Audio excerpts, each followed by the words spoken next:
Ndizi TV, utamu uliokolea. Kipindi kinachofuata kimekadiriwa PG. Wazazi wanaombwa kuwaelekeza wanao.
Waswahili husema hayawi huwa, na bila shaka subra huvuta heri. Kwa zaidi ya miezi mitano, wewe mpenzi mtazamaji umekuwa ukivisubiria vipindi vyetu vya Ndizi TV. Hatimaye tumerudi kwa mpigo tena zaidi. Kwa mara ya kwanza tunarejea hewani kwa lugha ya Kiswahili. Naam, vipindi vyetu vitakuwa vinakujia hewani masaa 24 kwa lugha ya Kiswahili. Na ikiwa lengo letu kuu ni kukufahamisha, kukuelimisha na kukupa burudani kabambe. Siku ya leo tunaandikisha historia mpya kuwa wanahabari wa kwanza katika kituo hiki cha Ndizi TV kujia hewani kwa lugha ya Kiswahili. Ungana nasi kila siku ya wiki Jumatatu hadi Ijumaa kwenye kipindi Pambazuko. Basi ikiwa kila siku ya Jumatatu tutakuwa tunaangazia masuala ya kisiasa, Jumanne tuzungumzie masuala ya afya, siku ya Jumatano tuangazie elimu, Alhamisi kilimo na biashara, na siku ya Ijumaa tutaifunga wiki tukiangazia masuala ya sanaa na spoti. Jina langu ni Jeff Nyakundi, nami Jacinta Nyabeta. Karibu.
Na mpenzi mtazamaji wa runinga ya Ndizi TV, ikiwa ni siku ya kwanza katika kipindi chetu cha Pambazuko, natumai kwamba ubuheri wa afya asubuhi hii ya leo, ambapo tumejipanga kukupatia yote ambayo yanatokea humo nchini. Na kakangu Jeff, habari asubuhi? Iko salama kabisa dada. Sijui mahala ambapo umetoka umeamka namna gani? Nimeamka vema, kuna baridi kidogo, lakini tunamshukuru Mungu kwa sababu inamaanisha kwamba mvua imenyesha asubuhi. Ikiwa kwamba ni mibaraka tu, na mvua imekuwa ikikosa kwa zaidi ya mwezi mmoja, lakini tangia juzi basi tumekuwa tukiipokea tu aswa eneo hili la Agusiland. Naam, na najua kwamba ni furaha kwa wakulima wengi na pia wale ambao wanataka kufanya wanataka kupanda mimea tofauti tofauti. Najua kwamba huku Kisii wanapenda sana kupanda mahindi, maharagwe, mboga tofauti tofauti, lakini tunajua kwamba ndizi humea kila wakati. Na wale ambao wanafanya upanzi huo kwa minajili ya kufanya mauzo,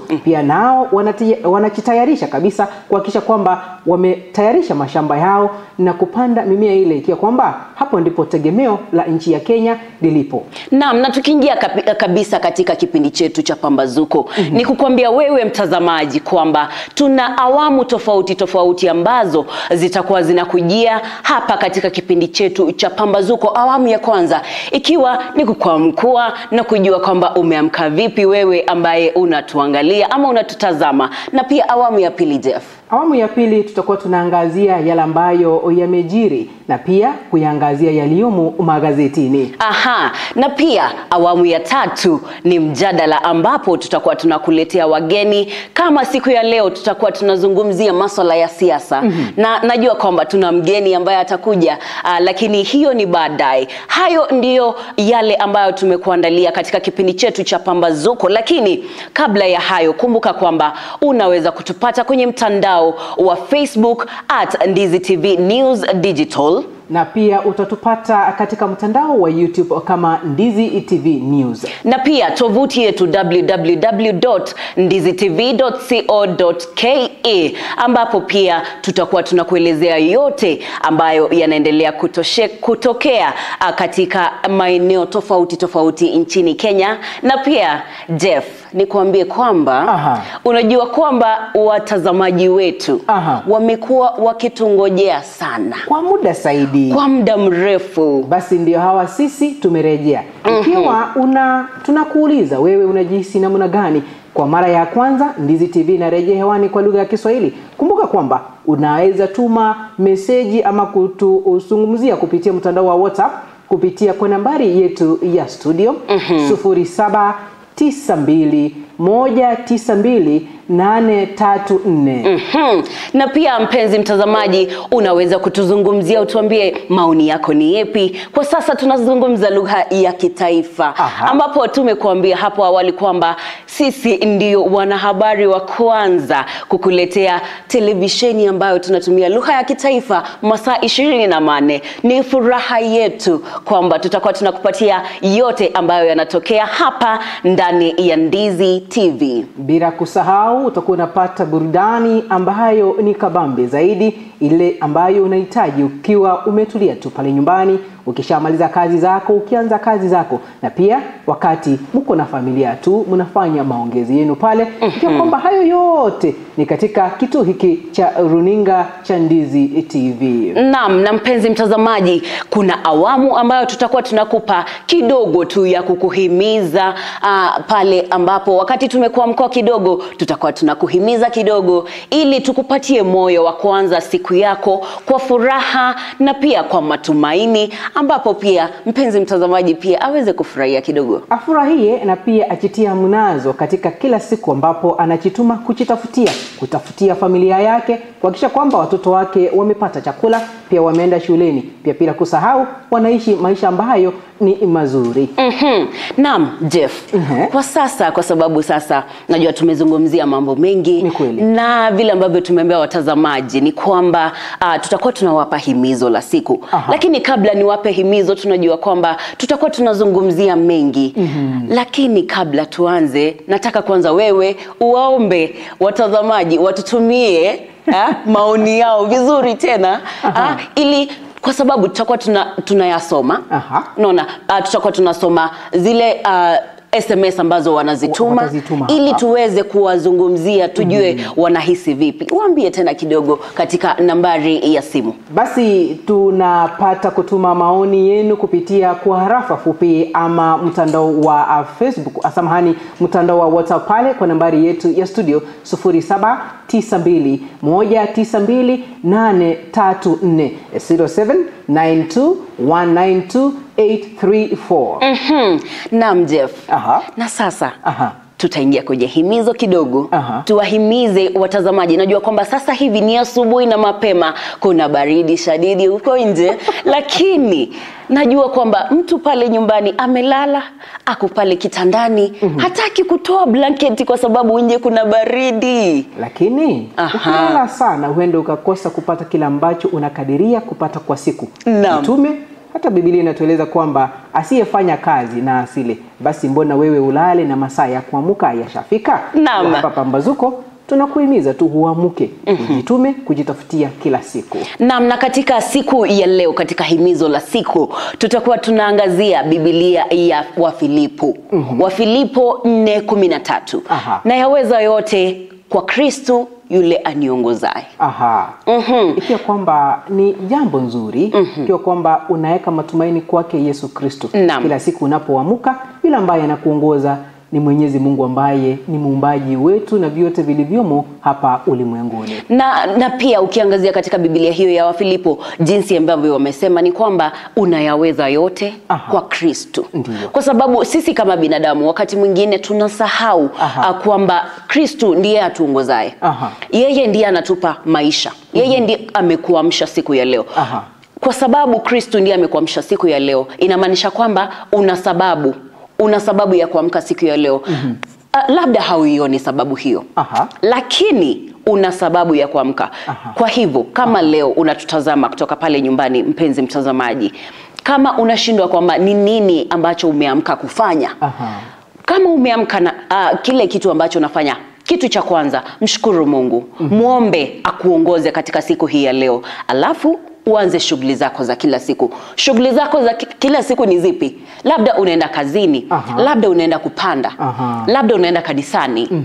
Hizo zote unaziweka mikononi mwa Bwana, alafu unaanza siku yako. Basi ikiwa ni jambo la busara kama tutakuwa tunamshukuru kwa hali zote, siwe hali nzuri, hali mbaya, umepata kile ambacho ulikuwa umepania kwa siku ya leo na hujapata, bado tu yule ambaye anakubariki na anakupatia hayo ni yule Mungu Mwenyezi ambaye tunamuomba. Basi kila wakati tumshukuru kwa hali zote, iwe hali nzuri ama hali mbaya. Naam Jeff, tukiingia sasa, tumezungumzia kuhusu himizo. Na kwa sasa leo nataka niwapeleke watazamaji wetu, kwa sababu ni kipindi cha kwanza. Tunawapeleka pole pole. Ikiwa tunauliza, je, unajihisi namna gani? Urejeo wa Ndizi TV, ikiwa ni jambo ambalo tutaliangazia kwa zaidi pale katika mitandao yetu ya kijamii. Pia utazungumza nasi kupitia jumbe fupi ama mtandao ule wa WhatsApp kupitia kwa nambari yetu ya studio 0792192834. Na pia katika mtandao wa Facebook Ndizi TV News Digital, mtandao wa YouTube tupate kama Ndizi TV News. X account watupate vipi? Watupate kama Ndizi TV News pale. Naam, na pia tukiendelea katika tovuti yetu www.ndizitv.co.ke, pale tufuatilie, ambapo utakuwa unapata taarifa zote jinsi ambavyo zinatokea. Na tukiingia katika yaliyojiri, najua kwamba vitu ni vingi vimekuwa zikifanyika hapa weekend. Kuna yale mengi ambayo tumekuandalia, yale ambayo yalifanyika wiki jana. Tulimuona kiongozi wa nchi Rais William Samoei Ruto wakiungana na kiongozi wa upinzani ama kiongozi wa chama kile cha ODM Raila Amolo Odinga. Pia hayo tutayazungumzia kwa upana tu.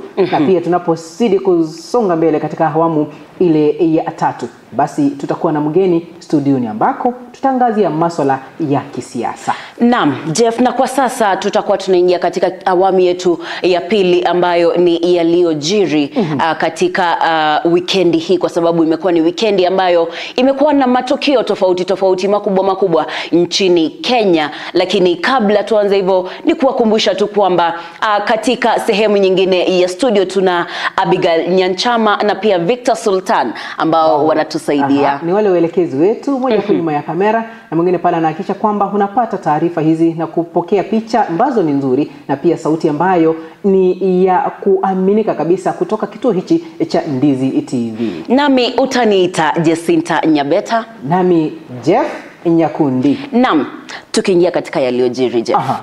Tukianzia kwanza, weekend yetu ilianza, tuanzie siku ya Ijumaa. Naam, siku ya Ijumaa tuliona kwamba matukio yalitokea mengi sana, ambapo tukio la siku la Ijumaa ambalo lilikuwa ni tukio kuu ni kwamba Rais William Ruto pamoja na kiongozi wa ODM Raila Odinga.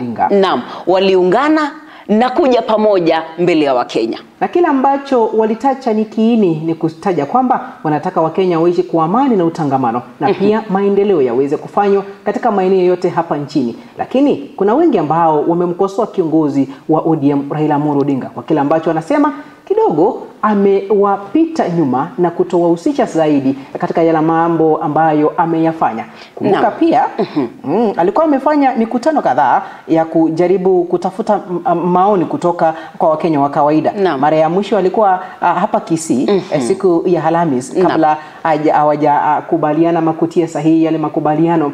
Kuna kile ambacho kiliendelea. Hapa ndipo tutakuwa tunakufahamisha hilo ulifahamu kwa undani zaidi. Naam, na tena tukiguzia kidogo katika salamu ama kuja pamoja kwa viongozi hawa wawili kumeibua hisia nyingi kutoka kwa Wakenya, ambapo ni vijana na pia kwenye kanisa tofauti dini. Hao watu wengi wamekuwa na maoni ambao pia tutakuwa tunazungumzia, lakini tena kidogo kwa sababu siku ya leo unajua ni kuambia tu kupitia tu juu kidogo, sio kwa undani sana, lakini ni kuambia tu yale ambayo yanatokea, kwa sababu tutakuwa tunaonyesha video lakini tutakuwa tunazungumza hapa ndani. Inabidi sasa wewe mtazamaji utusikize, lazima uwe hapa ufuatilie yale ambayo tunayazungumza, jinsi ambavyo yalitokea, ndiposa ujue ni kipi kile ambacho kinaendelea hapa nchini na pia ulimwenguni. Naam, tukizungumzia bado taarifa hii ya Rais William Ruto pamoja na Raila Odinga kuja pamoja, tunaona kwamba Wakenya hawajaichukulia vizuri, lakini kabla ya Wakenya kuichukulia vizuri, hapo siku ya Ijumaa tuliona kwamba viongozi wa ODM, tuliona kwamba Edwin Sifuna mwenyewe ambaye pia amekuwa akipinga uongozi wa Rais William Ruto, pia yeye mwenyewe alisoma yale makubaliano kati ya chama kile cha ODM na chama kile cha UDA, kisha baadaye akampisha yule Omar ambaye pia alisoma makubaliano baina ya chama cha UDA na chama kile cha ODM. Na ukitazama walikuwa wanapokezana vizuri, walikuwa wanaonekana wachangamfu na wacheshi kidogo, walikuwa wanacheka kidogo. Ni kweli. Na katika uongozi huu jinsi ambavyo waliyafanya mambo yale, kuna viongozi wote tu ambao kidogo ni watu ambao walikuwa wanamkosoa vikali Rais William Samoei Ruto, akiwemo seneta wa kaunti ya Narok Bwana Eldama Olekina, ambaye pia alionekana ni mtu ambaye alikuwa anapanga mambo yale kwa undani zaidi. Na pia kutoka chama kile cha UDA na kidogo wale ambao walikuwa wanazungumza kwamba hatutaki huyu kiongozi wa ODM aje katika serikali, lakini mwishowe tumemuona ashaingia mule na kuna makubaliano ambayo wameafikiana. Tunapoendelea kusonga mbele, basi tutakuwa tunakueleza yale 10 ambayo waliangazia viongozi hao wawili, kila ambacho walisema kwamba hilo ndilo ambalo limewaleta kwa pamoja. Naam Jeff, na pia kwa yale ambayo yalitokea katika weekend hii. Ndio. Sijui lakini kidogo tumeona kwamba Raila, si Raila lakini tunamuita kiongozi wa taifa, Rais William Ruto. Naam, tulimuona pale alienda katika kanisa moja la Jesus Winners Ministry. Naam, pale Roysambu, ambapo alienda akaahidi kuwapa shilingi milioni 20. Naam, milioni 20. Na ukitazama hisia zimekuwa zikiibuliwa kutoka kwa tukio hilo ambapo vijana walijitokeza hapo siku ya jana wakaenda kuandamana katika kanisa hilo la Jesus Ministry, Winners Ministry, ambapo walienda wakirusha mawe na pia polisi wakalazimika kutumia vitoa machozi ili kuwafurusha vijana hao, lakini kwa jana vijana 38 walikamatwa. Naam. Kwa minajili ya kufanya maandamano katika kanisa lile kwa kupinga kila ambacho wanataja Rais William Samoei Ruto alishikana na kiongozi wa kanisa lile na kupewa shilingi milioni 20. Na baadaye tumemsikia rais akizungumza katika hafla tofauti kanisani akisema kwamba yeye atazidi kusaidia kanisa kwa njia ya ujenzi tu ili kanisa ziweze kuendelea. Lakini kuna lile wengi tu wanalipinga wakiwemo vijana wa Gen Z. Na kuna yale ambayo baadhi ya wale Wakristo wa kanisa lile waliyazungumza. Wengi wakikashifu kiza ambavyo vijana wanajitokeza kumsuta rais akisema kwamba kuna njia mbadala ambayo huenda ikatumika kuzungumza naye rais na pia atapata kuyasikia yale ambayo wanayasema vijana hawa wa Gen Z. Na pia tulimwona askofu yule wa kanisa lile akisema pia kwa vijana hawa wametumwa. Alikuwa anasema kwamba vijana hawakuwa wanataka kuandamana lakini walitumwa waende kuandamana pale. Na pia pale kile ambacho walitaja kwamba wanahusishwa na wanasiasa fulani ambao hawakutajwa pale, tujue ni wanasiasa kina nani hao, kwamba wanatumia vijana wale kupinga Rais William Samoei Ruto na pia kanisa lile la Jesus Winners Ministries. Lakini tukiangazia tukio hili la Jesus Winners Ministry, ukiangalia kanisa hilo na jinsi vijana wamejitoa na kuenda pale kukashifu tabia hii ambayo tuite tabia ambayo kiongozi wetu Rais William Ruto amekuwa akifanya. Kwa sababu tumemwona Rais William Ruto akisema kwamba atakuwa anafanya hili na hafanyi. Na ni kama kwa sasa vijana wameanza kutumia jinsi hii ya kuandamana, wameanza kutumia maandamano kama jinsi ya kumtazama ama kumuongelesha Rais wetu William Ruto. Unafikiriaje, Jeff? Jinsi hiyo imetumika tangia mwaka jana. Tuliona kwamba vijana wa Gen Z walileta mabadiliko makubwa, kila ambacho kilipelekea Rais William Samoei Ruto kutupilia mbali baraza lake nzima la mawaziri na kuwateua wengine, na wale ambao walikuwa katika baraza la kwanza kuna wale ambao walirejea. Lakini katiba ya mwaka 2010 ndio inampa Mkenya wa kawaida nafasi ya kufanya maandamano. Lakini maandamano yale yanapaswa kuwa ya amani. Na kile ambacho tumekuwa tukishuhudia tangia wakati huo, kuna wale ambao wameuawa kupitia kwa mtutu wa bunduki, kuna wale ambao walikamatwa na wengine hawajaonekana hadi sasa hivi. Ikiwa kwamba jinsi hii ambavyo vijana wanaitumia, katiba inatueleza kwamba unapofanya maandamano, wewe fanya maandamano, usiharibu mali ya watu.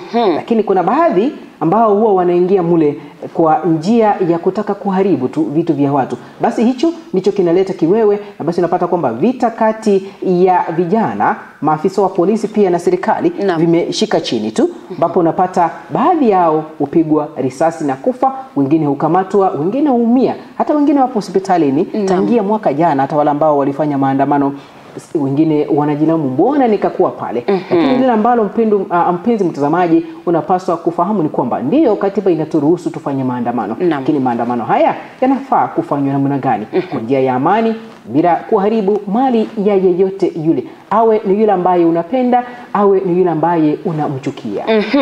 Naam, na Jeff, ni kuwakumbusha watazamaji wetu kwamba tunaendelea na mjadala wetu ama tunaendelea na kipindi chetu cha Pambazuko katika mitandao yetu ya kijamii. Facebook utatupata kama Ndizi TV News Digital. Na pale YouTube utatupata kama Ndizi TV News. X account Ndizi TV News. Na pia YouTube Ndizi TV News. Na pia utakuwa unatuzungumzia kupitia SMS ama ujumbe mfupi pale, na kupitia njia ya WhatsApp kupitia kwa nambari yetu ya studio 0792192834 0792192834.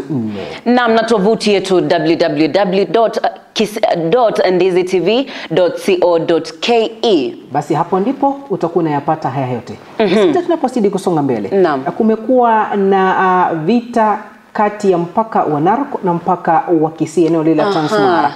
Jambo ambalo limeanza kama wiki moja imepita kwa sababu ya kutoelewana na kile ambacho kinatajwa ni wizi wa ng'ombe katika eneo lile ambalo limepelekea mashamba ya miwa na mahindi kuchomwa na pia watu kuuawa. Kwa kwamba siku ya Jumamosi kulishuhudiwa mshike watu kukimbizana hapa na pale, mahala ambapo mtu mmoja alikufa siku hiyo na pia wengine kuwajiwa majeraha.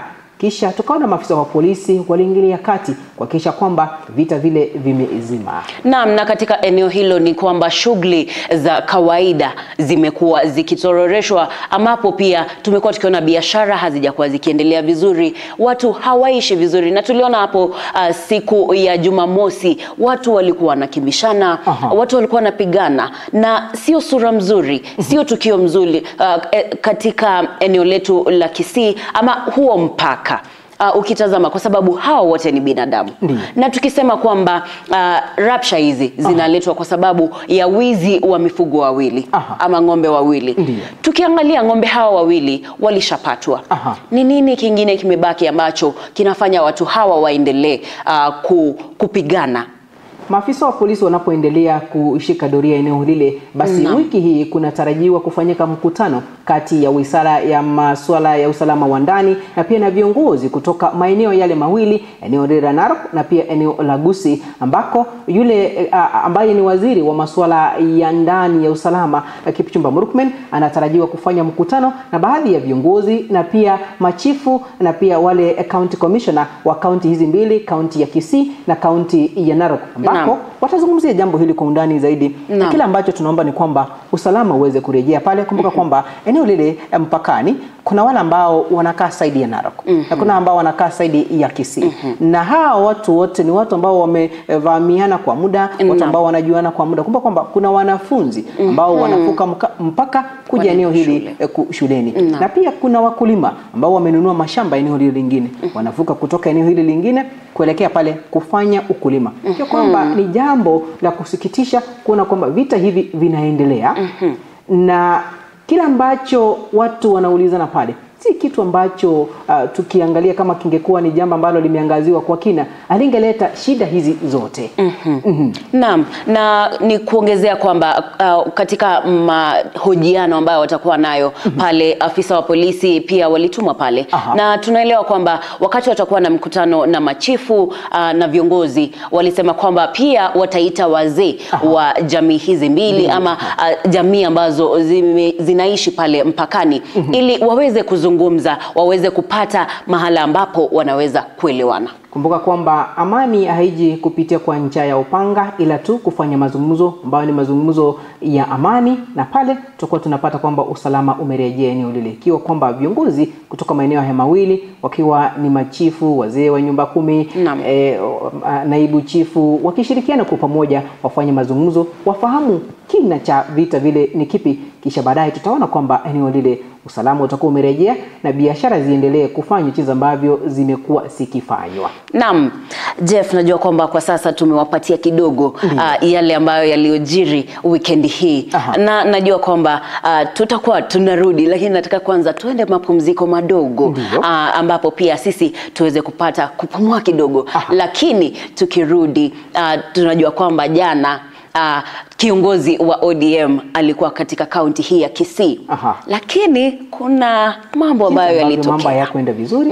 Wakati walikuwa wanafanya launch ya kiti ya Shabana, kwamba ni SportPesa. Naam, SportPesa ndio walikuwa wameshinikizi tukio hili lote. Wao ndio walikuwa wamewapatia pale hizi kits ambazo walikuwa wanavaa ama sare zao. Tunaita kuzindua sare mpya za Shabana FC. Hayo yote tutakuwa tunazungumzia, lakini kwa sasa tukienda katika mapumziko mafupi, tutakuwa tunaenda mapumziko mafupi ili tukirudi tuendelee kupitia maoni yenu ambayo mmetutumia katika Ndizi TV. Basi tunapoendelea kusonga mbele, tupe hisia zako kwa kurejea kwa Ndizi TV. Je, wewe mpenzi mtazamaji unajihisi namna gani? Jacinta, utatupata namna gani kupitia kwa mitandao yetu ya kijamii? Naam, katika sehemu ya Facebook utatupata kama Ndizi TV News Digital. Na pale TikTok tutapata kama Ndizi TV News. X account Ndizi TV News. Basi na pale YouTube tupate kama Ndizi TV News. Naam, na katika tovuti yetu www.ndizitv.co.ke. Basi hapo ndipo utakuwa unatupata, bila kusahau nambari yetu ya simu. Utakuwa unatuma harafa fupi SMS na pia kutuzungumzia kupitia kwa mtandao wetu wa WhatsApp kupitia kwa nambari yetu ya studio 0792192834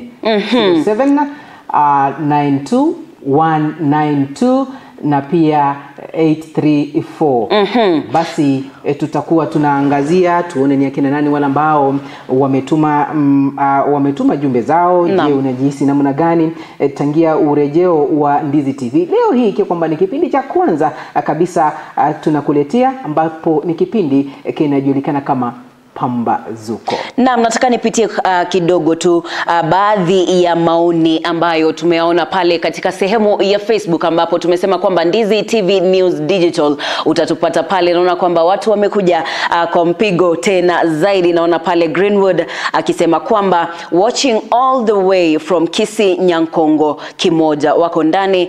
Mwingine anasema habari ya asubuhi, wanatutazama wakiwa na bibie Lydia Kirubo, mama Mwingina babake Muranga, wakisema kwamba wanatukaribisha huku ndani, ama wanatukaribisha kwa sababu tumekuwa hatujakuwa hewani kwa miezi 5. Asante sana. Elizabeth Moiga anasema kwamba ako Nyagisai Nyakoe pamoja.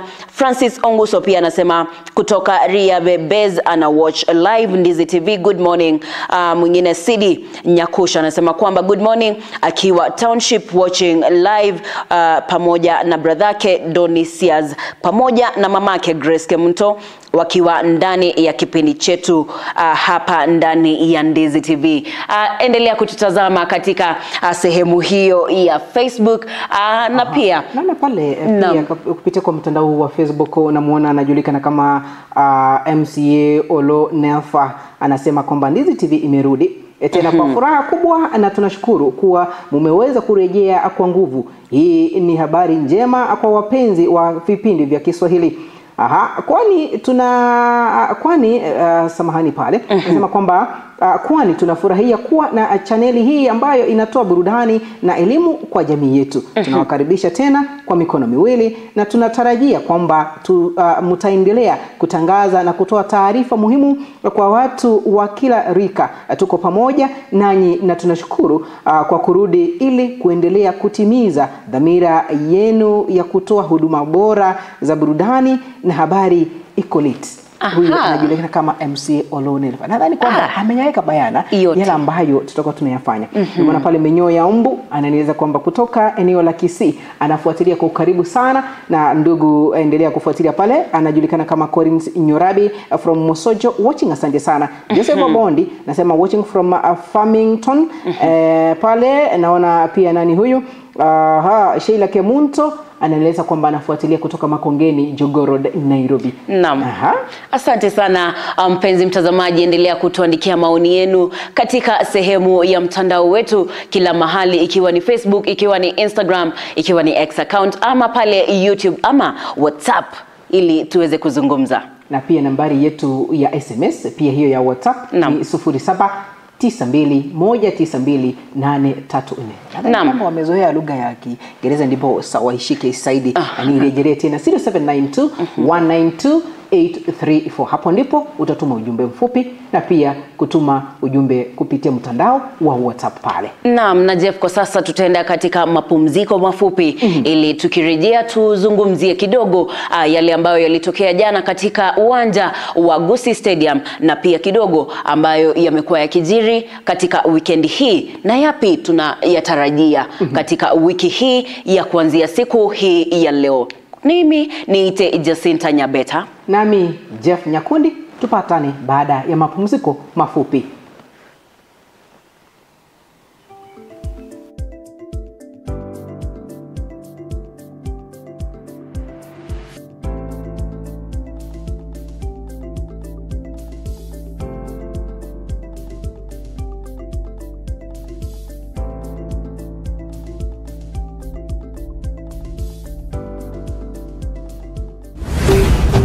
Hii ni Ndizi TV, utamu uliokolea.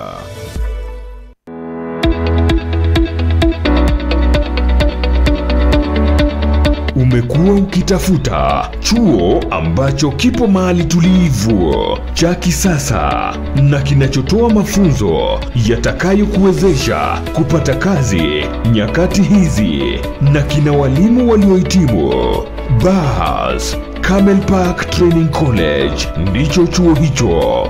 Wana courses za diploma na certificate kama housekeeping management, tourism management, food and beverage sales management, fashion design, cosmetology, information communication technology, graphic design, film production, broadcast journalism, marketing management, business management na zingine nyingi. Pia wana short courses kama vile computer packages, front office management, digital marketing, video editing na zingine nyingi. Admission inaendelea. Mwandikie barua msimamizi mkuu wa chuo hicho pamoja na vyeti vyako vya KCSE au result slip. Pia unaweza jisajili mtandaoni kwa tovuti yetu ya www.camelparkcollege.co.ke au upige simu kwa 0755386594 au 0753915354. Tupo katika barabara ya Kisii Kilgoris. Camel Park Training College, empowering excellence, inspiring innovation.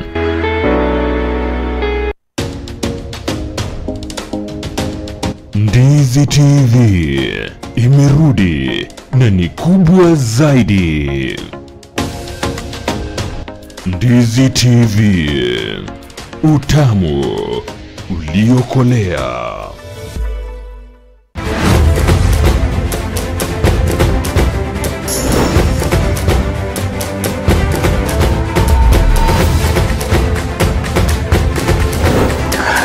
Ujambo mpenzi mtazamaji wa Ndizi TV, karibu kwenye kipindi Viwanjani kila siku ya Jumamosi kuanzia saa 8 hadi saa 10 jioni. Hapa Viwanjani nitakufahamisha yote yanayojiri kwenye ulingo wote wa spoti.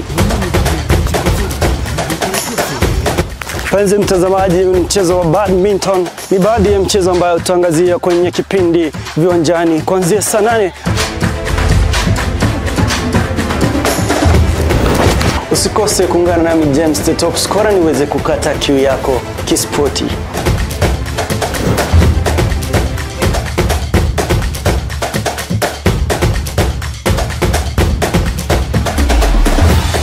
Karibu Viwanjani.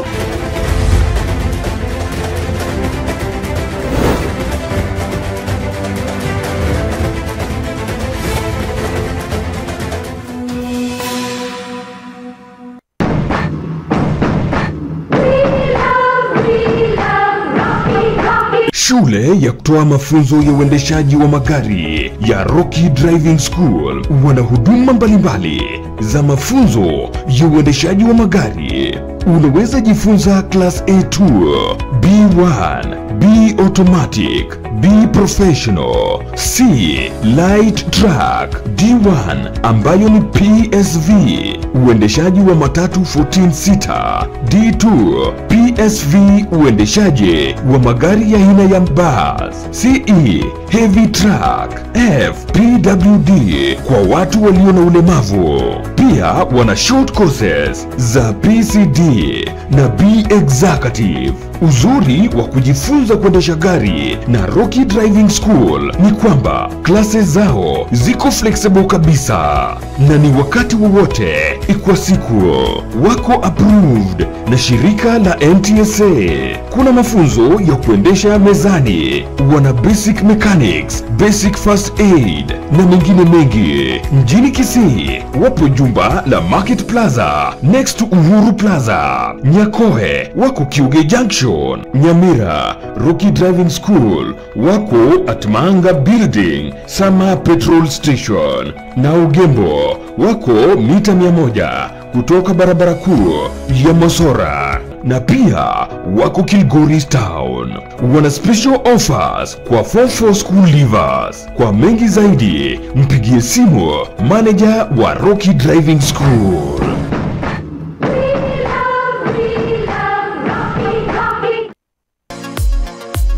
Wewe ni fundi wa kujenga nyumba au una nia ya kujenga nyumba? Basi duka la Shah Ceramics ambalo lipo mjini Kisii mkabala na jumba la Mocha Place wanauza bidhaa mbalimbali za ujenzi kama vile mapo tiles, chuma aina mbalimbali, mabati, simiti, PVC ceiling, vioo na cabinets, tangi za kuhifadhia maji, chain links, MDF boards, ceiling boards, rangi aina mbalimbali hadi zile zinachanganywa na kompyuta, bulbs, zulia aina zote, power tools, showers, pump za maji, kufuli, gypsum boards na zingine nyingi. Wapigie simu kwa nambari 0703943972. Shah Ceramics for hardware and sanitary.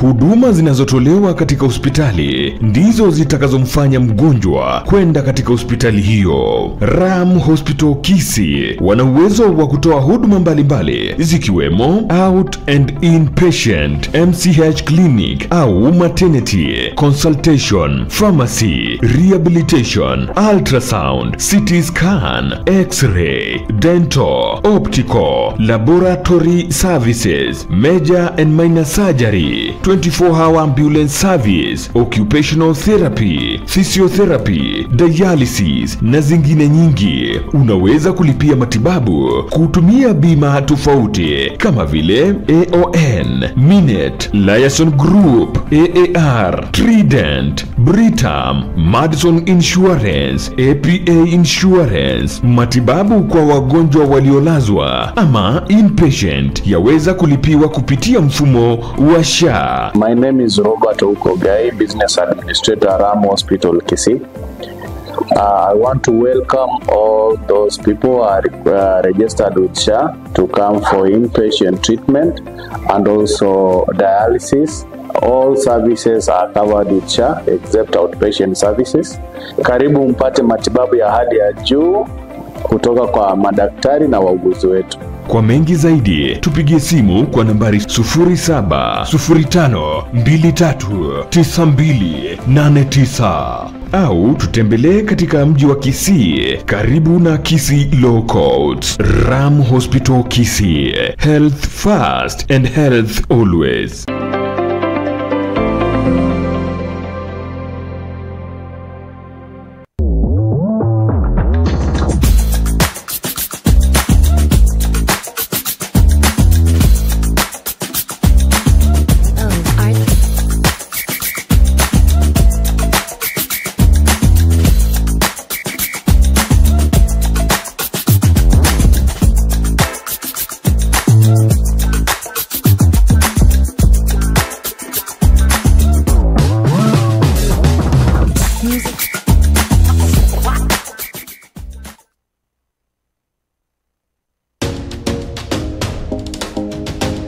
Ndizi TV imerudi na ni kubwa zaidi. Ndizi TV, utamu uliokolea.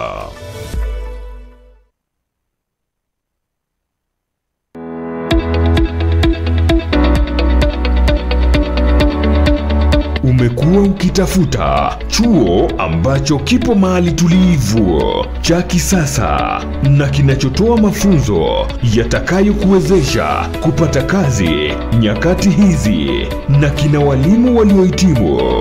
Bas Camel Park Training College ndicho chuo hicho.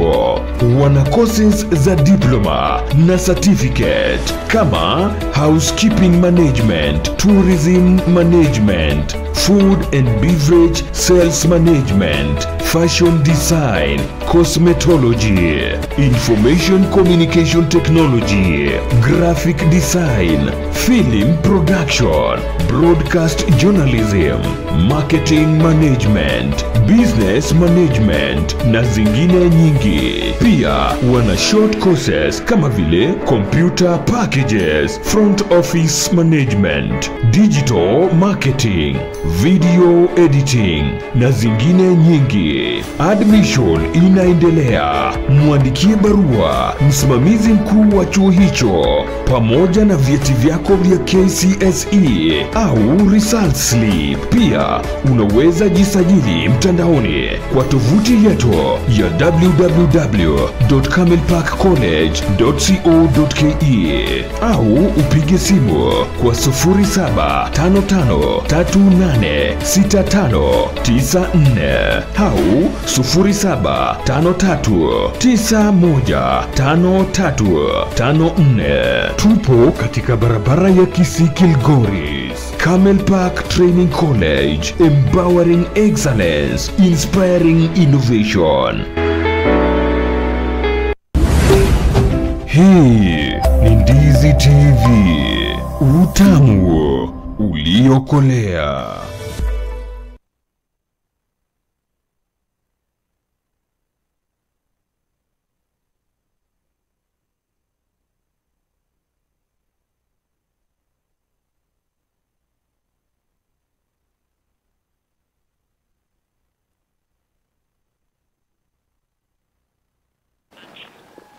Basi mpenzi mtazamaji ambaye unaendelea kufuatilia idhaa hii ya Ndizi TV, tena karibu baada ya mapumziko hayo mafupi. Basi turejee tena tuendelee kuangazia yale ambayo yalijiri jana, ikiwa kila ambacho tutakiangazia kwa sasa ni Raila Amolo Odinga. Jana alikuwa Kisii. Na kuja kwake Kisii alikuja kwa sababu Shabana walikuwa wanafanya launch ya mavazi yao mapya ya SportPesa. Kila ambacho wengi, kuna tukio ambalo lilitokea mule. Kila ambacho kilitokea pale, basi ndicho hiki tutakuwa tunakueleza kwamba kuna baadhi ya vijana ambao walipiga kelele wakati huyu kiongozi wa chama cha ODM alikuwa anazungumza. Kumbuka kwamba alikuwa katika safari ya kuja Kisii na alikuwa pamoja na gavana wa kaunti ya Kisii. Naam, na pia kulikuwa na viongozi wengine ambao walikuja pamoja na Raila Odinga, ambapo pia tulimuona Johnson Sakaja, gavana wa kaunti ya Nairobi, na pia gavana wa kaunti ya Migori, Ayako Ochilo. Naam, tuliwaona pale viongozi hawa ambao walikuja pamoja na Raila Odinga, ambapo walikuja katika hafla hiyo ya kuzindua sare mpya za timu hii kubwa ya Shabana FC pale katika Gusii Stadium, ambapo pia tuliona vijana wengi walijitokeza ili kuweza kushabikia, kwa sababu haikuwa tu ni kuzindua sare. Timu hii ya Shabana pia ilikuwa inazindua wachezaji wageni ambao wameletwa kujiunga pamoja, ambao pia tuliona walitolewa katika timu tofauti tofauti, ikiwemo Kariobangi Sharks na pia tofauti. Ikiwa kwamba ni timu hiyo kujipanga tu katika ligi kuu ambayo inaendelea pale, ambapo kwa sasa nadhani wako nambari 6 kama sijakosea, nambari 7. Na kiputa kile ambacho walicheza mwisho waligaragaza timu ile gani? Sijajua vizuri. Kuna kipindi walicheza Kakamega Homeboys na pia waliwajaraza mabao 4-1. Basi timu hiyo ya Shabana inaendelea kufanya vizuri, lakini katika tukio lile linaonekana kwamba kuwa la kisiasa. Kumbuka kwamba kabla kiongozi huyo wa ODM kufika eneo lile la Gusii Stadium, alianzia pale Ujaluoni ambako alitetea hafla ambayo walifanya wiki iliyopita kuungana yeye na Rais William Samoei Ruto kwa kila ambacho alikitaja kwamba ni umoja wa kitaifa na pia maendeleo kwa Wakenya wote. Naam, na tukiangalia matukio ambayo yalitokea siku ya jana ni kwamba viongozi hawa ama kiongozi huyu wa chama cha ODM Raila Odinga alipopatiwa nafasi ya zungumze, tuliona vijana walianza kutoka uwanjani wakisema kwamba hawataki, wakisema kwamba Ruto must go, wakizungumza maneno hayo ambao walikuwa wanasema pale uwanjani wakati Raila Odinga alipewa nafasi ya aweze kuzungumza, ambapo pia gavana wa kaunti ya Kisii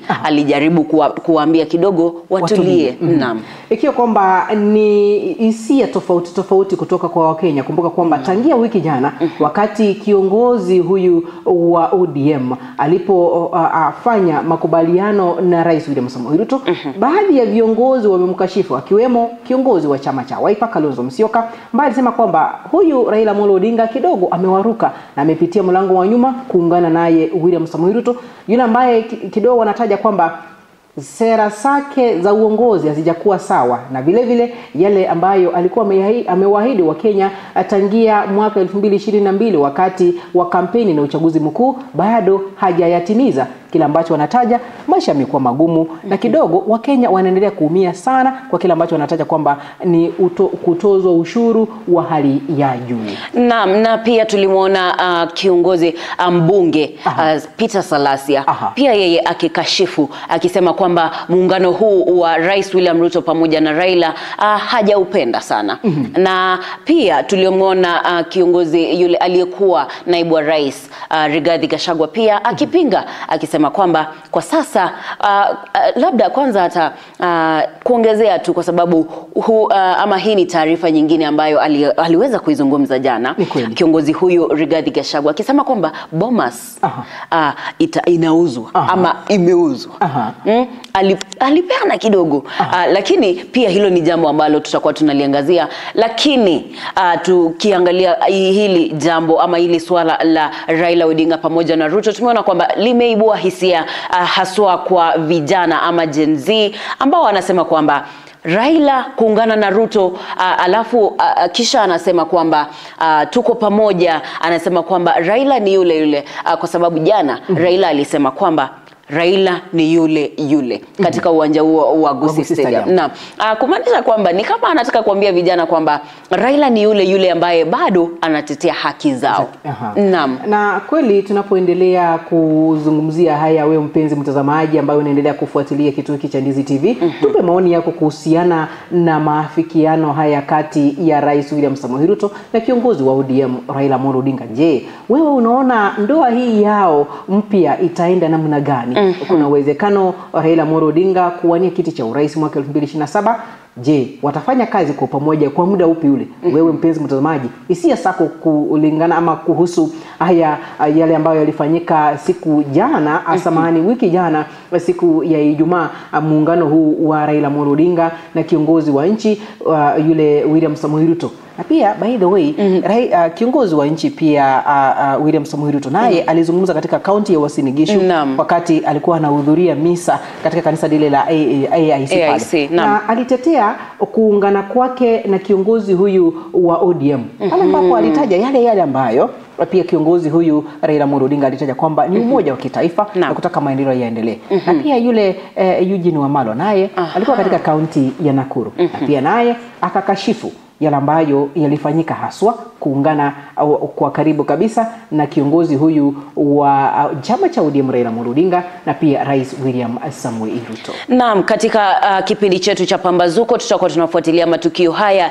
kadri yanavyotokea, ikiwa tunatazama kwa undani kabisa muungano huu wa Rais William Ruto pamoja na kiongozi wa ODM Raila Odinga, ili tuweze kukuelezea kwamba ni yapi yale yatakuwa najiri hapa katika meza yetu ya Pambazuko. Lakini kumbuka kwamba unaweza kututumia maoni yako katika mtandao wetu wa kijamii wa Facebook ambako tuko live pale, ili utuambie ukitupata pale unatutafuta kama Ndizi TV News Digital, ili tuweze kuzungumza mengi na tuweze kujua maoni yako. Na pia upande ule wa YouTube tupo mpashara pale live, pia tupate kama Ndizi TV News. Naam, na katika tovuti yetu www.ndizitv.co.ke. Na pia utapata kutuma ujumbe mfupi ama ujumbe kupitia mtandao wa WhatsApp kwa nambari yetu ya studio 0792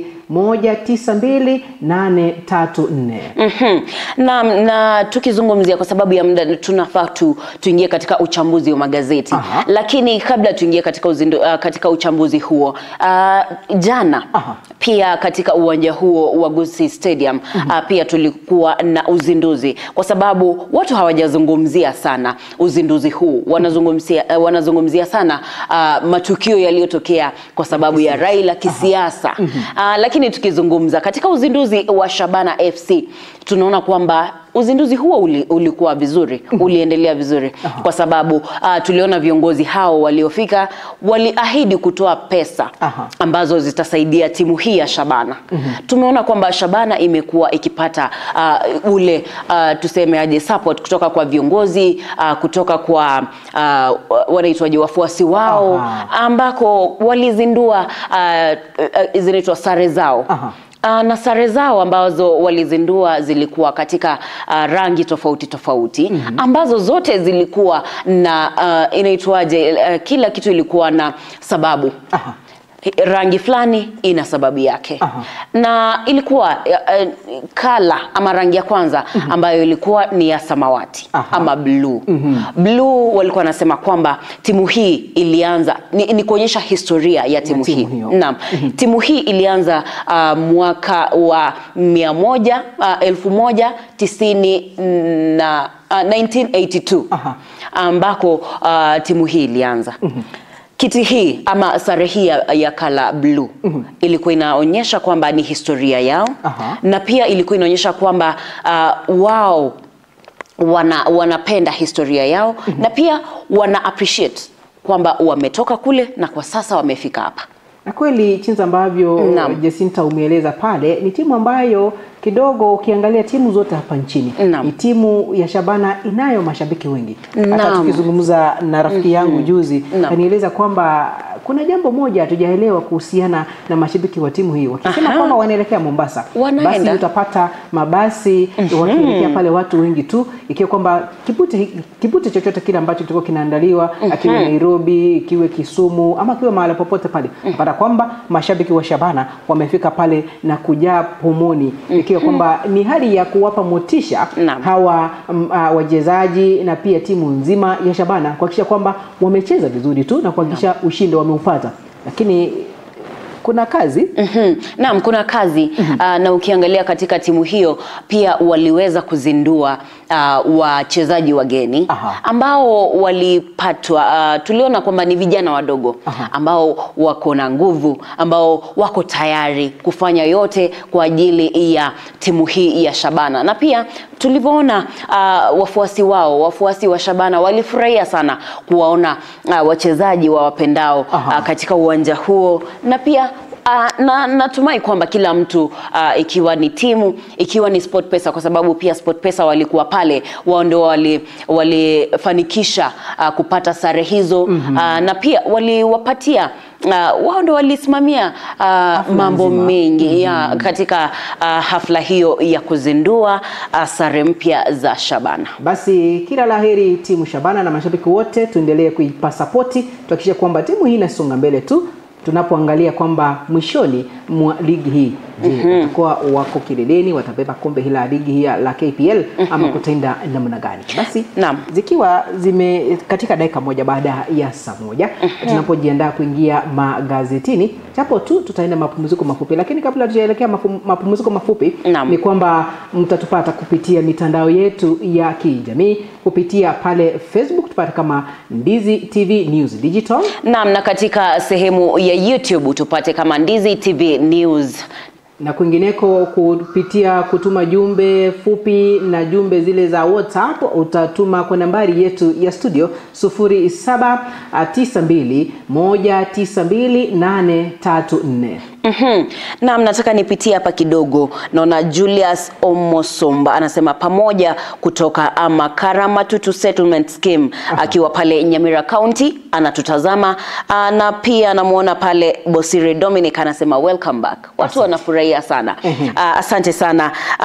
Pia naona wengine hapa, anaitwaje, Isaiah Mosongo anasema kwamba sio Kimau inasema iko sawa, na pia anasema kwamba kumenyesha sana pale anasema wapi? Sio Kimau, anasema kwamba kumenyesha sana. Ikiwa kwamba ni mibaraka tu chiza ambavyo mvua imekuwa ikipotea kwa muda. Namuona pale Bosire Dominic, asante sana, pale ujumbe ulikuwa umeshaupitia. Honorable Julius Omosumba anasema pamoja pamoja Korua Amakara Imatutu Settlement Scheme Nyamira County. Asante sana Robin Nyambinya. Samahani, Robin Nyambinya anasema kwamba pamoja, na asante sana kwa kuendelea kutufuatilia. Basi tutakuwa tunaangazia kupitia jumbe zenyu zile mmezituma kama SMS, na pia eneo lile la WhatsApp tutakuwa tunapitia jumbe zenyu. Lakini kwa sasa dada Jacinta, tufanye namna gani? Kwa sasa tutaenda mapumziko mafupi, ili tukirudi tuweze kuchambua magazeti, tujue kwamba ni yapi yaliyopatiwa kipaumbele katika gazeti zetu za The Standard, The Daily Nation, na pia gazeti lile la The People's Daily, na pia Taifa Leo pale. Bila kusahau tutapitia jumbe zenu, tufahamu ni kipi kile ambacho mmekizungumza pale. Na mkumbuke tu kwamba baadaye tutakuwa na mgeni hapa studioni, ambaye ni utatuambia.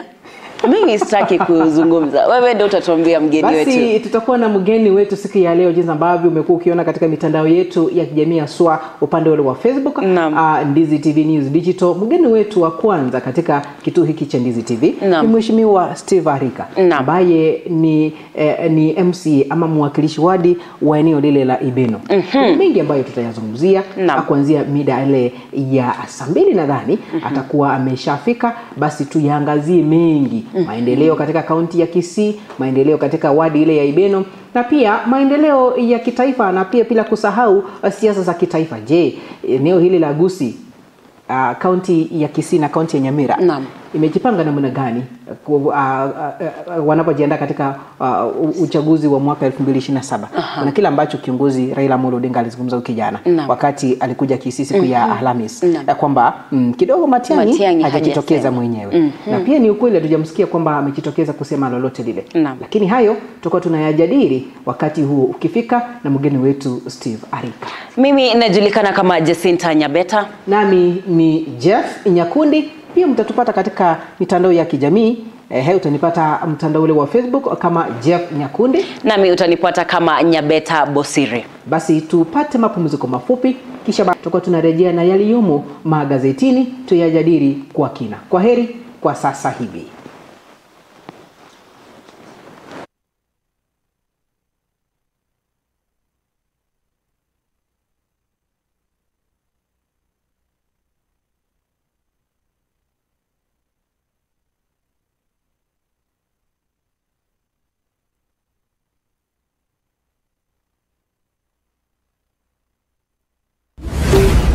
Hii ni Ndizi TV, utamu uliokolea. Ndizi TV imerudi na ni kubwa zaidi. Ndizi TV, utamu uliokolea.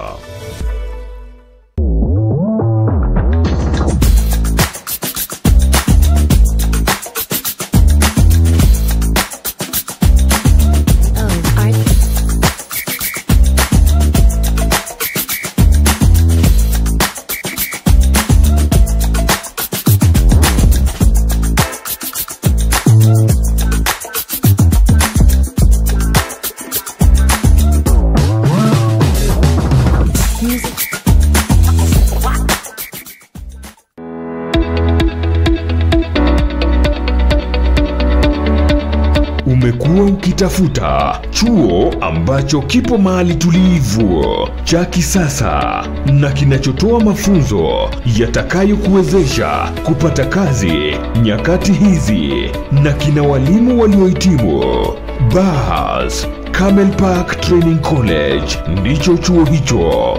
Wana courses za diploma na certificate kama housekeeping management, tourism management, food and beverage sales management, fashion design, cosmetology, information communication technology, graphic design, film production, broadcast journalism, marketing management, business management na zingine nyingi. Pia wana short courses kama vile computer packages, front office management, digital marketing, video editing na zingine nyingi.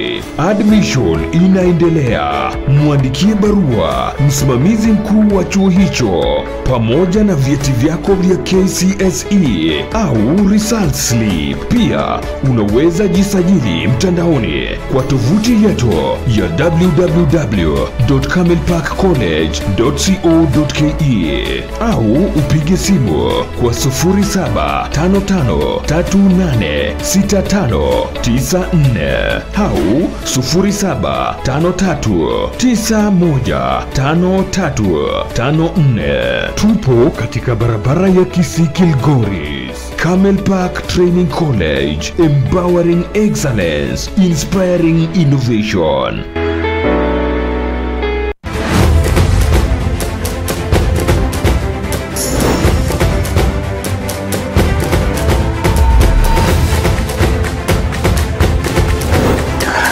Ujambo mpenzi mtazamaji wa Ndizi TV, karibu kwenye kipindi Viwanjani kila siku ya Jumamosi kuanzia saa 8 hadi saa 10 jioni. Hapa Viwanjani nitakufahamisha yote yanayojiri kwenye ulingo wote wa spoti. Mpenzi mtazamaji, mchezo wa badminton ni baadhi ya mchezo ambayo tutaangazia kwenye kipindi Viwanjani kuanzia saa 8. Usikose kuungana nami James the Top Scorer niweze kukata kiu yako kispoti.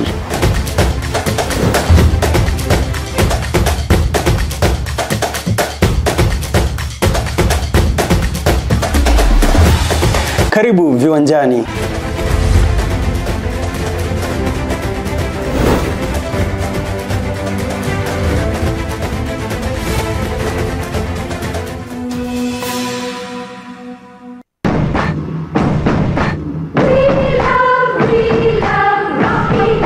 Shule ya kutoa mafunzo ya uendeshaji wa magari ya Rocky Driving School wana huduma mbalimbali za mafunzo ya uendeshaji wa magari. Unaweza jifunza class A2, B1, B automatic, B professional, C light track, D1 ambayo ni PSV, uendeshaji wa matatu 14 sita, D2 PSV, uendeshaji wa magari ya aina ya bus, CE heavy truck, F PWD kwa watu walio na ulemavu. Pia wana short courses za PCD na B executive. Uzuri wa kujifunza kuendesha gari na Rocky Driving School ni kwamba classes zao ziko flexible kabisa na ni wakati wowote kwa siku. Wako approved na shirika la NTSA. Kuna mafunzo ya kuendesha mezani, wana basic mechanics, basic first aid na mengine mengi. Mjini Kisii wapo jumba la Market Plaza next to Uhuru Plaza. Nyakoe wako Kiuge Junction. Nyamira Rocky Driving School wako at Manga Building Sama Petrol Station, na Ugembo wako mita 100 kutoka barabara kuu ya Mosora, na pia wako Kilgoris Town. Wana special offers kwa form 4 school leavers. Kwa mengi zaidi mpigie simu manager wa Rocky Driving School.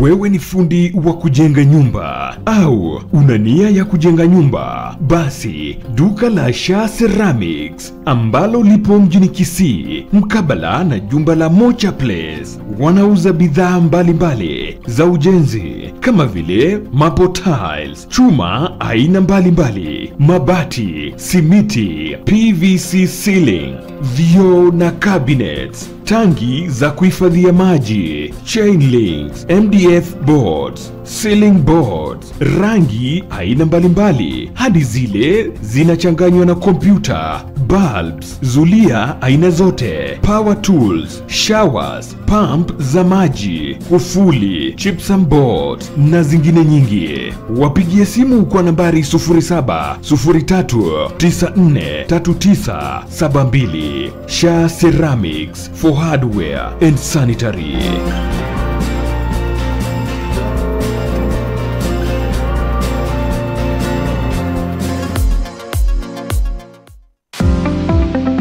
Huduma zinazotolewa katika hospitali ndizo zitakazomfanya mgonjwa kwenda katika hospitali hiyo. Ram Hospital Kisii wana uwezo wa kutoa huduma mbalimbali zikiwemo out and inpatient, MCH clinic au maternity, consultation, pharmacy, rehabilitation, ultrasound, CT scan, x-ray, dental, optical, laboratory services, major and minor surgery, 24-hour ambulance service, occupational therapy, physiotherapy, dialysis na zingine nyingi. Unaweza kulipia matibabu kutumia bima tofauti kama vile AON, Minet, Liaison Group, AAR, Trident, Britam, Madison Insurance, APA Insurance. Matibabu kwa wagonjwa waliolazwa ama inpatient yaweza kulipiwa kupitia mfumo wa SHA. My name is Robert Ukogai, Business Administrator, Ram Hospital Kisii.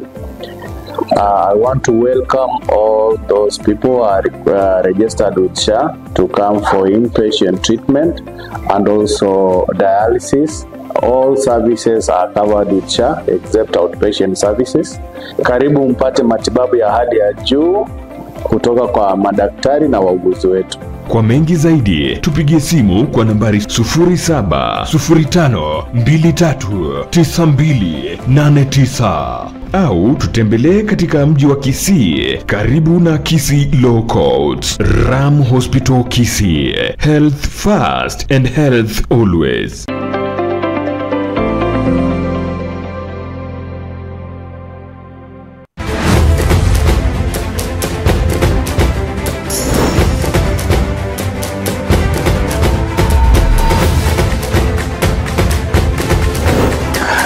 Ujambo mpenzi mtazamaji wa Ndizi TV, karibu kwenye kipindi Viwanjani kila siku ya Jumamosi kuanzia saa 8 hadi saa 10 jioni. Hapa Viwanjani nitakufahamisha yote yanayojiri kwenye ulingo wote wa spoti.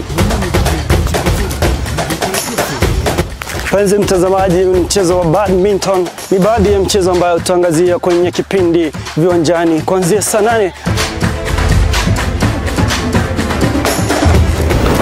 Usikose kuungana nami James the Top Scorer niweze kukata kiu yako kispoti.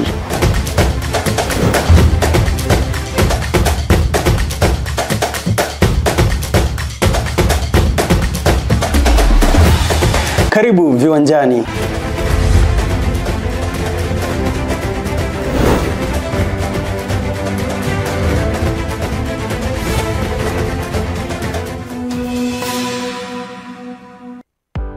At the end of the day, the goals are simple: safety and security. Welcome to Young Force Services K Limited, where we provide high-quality technology-based security services such as alarm systems, CCTVs, fire backups, and many more. We believe security begins with warm attitude and a productive relationship with the people. At Young Force Services K Limited, we offer biddable prices for residential properties, industrial properties, commercial properties, institutions, and hospitals. We are committed to providing reliable quality protection to a variety of industries through custom design strategies, expertly trained security guards, and excellent customer services. For more information, call 0795 518 989 or 0735 364 418 or 0781 518 989. Email youngforceserviceskltd@gmail.com or onemwell123@gmail.com or info@yfsltd.co.ke. Visit our website www.yfsltd.co.ke or visit our office in Milimani Estate next to Ogra Foundation or Azimio Business Complex opposite Palmas Hotel. Young Force Services K Limited, we believe in security with a human touch.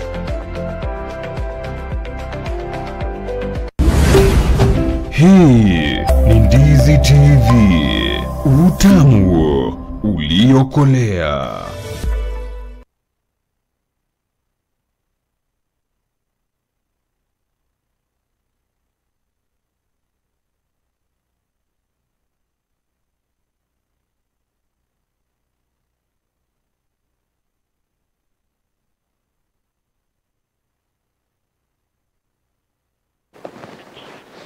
Naam, karibu tena mpenzi mtazamaji wa runinga ya Ndizi TV. Vile ambavyo tulikwambia hapo awali, kipindi ni Pambazuko ambapo kinakujia kwa mara ya kwanza katika runinga yako ya Ndizi TV, na julikana kama Jacinta Nyabeta. Nami ni Jeff Nyakundi. Pia tunapoendelea kusonga mbele, sasa tuangazie yaliyomo magazetini, na pia tutaanza na gazeti lile la The Standard newspaper. Pale tukiangazia kwa undani zaidi ni kipi kile ambacho kimepewa kipaumbele katika gazeti hili la The Standard newspaper, pale ikiwa katika lugha ya Kiingereza. Pale mwandishi amesema kwamba pulpit arrogance. Pale ni kinukuu jinsi ambavyo ametaja as millions of Kenyans battle high cost of living. President Ruto has splashed 140 million on churches in just a week. Protests erupted in Nairobi yesterday and were met with brutal police crackdown as furious Kenyans questioned whether these donations reflected generosity or brilliant. Kwa kwamba ni taarifa ambazo zimeangaziwa katika ukurasa wa 4 katika gazeti hili la The Daily Nation. Chinza ambavyo tulikuwa tunaangazia yale makuu ambayo yameangaziwa pale, naona kwamba mwandishi kuna chinza ambavyo ametaja shilingi hizi milioni 140. Ni kipi kile ambacho zinaweza kufanya ikiwa kwamba zimewekwa katika maendeleo ya nchi ya Kenya kusaidia Mkenya wa kawaida? Naam, na hapo tu chini kando ya the pulpit arrogance tunaona pale what 140 million can do.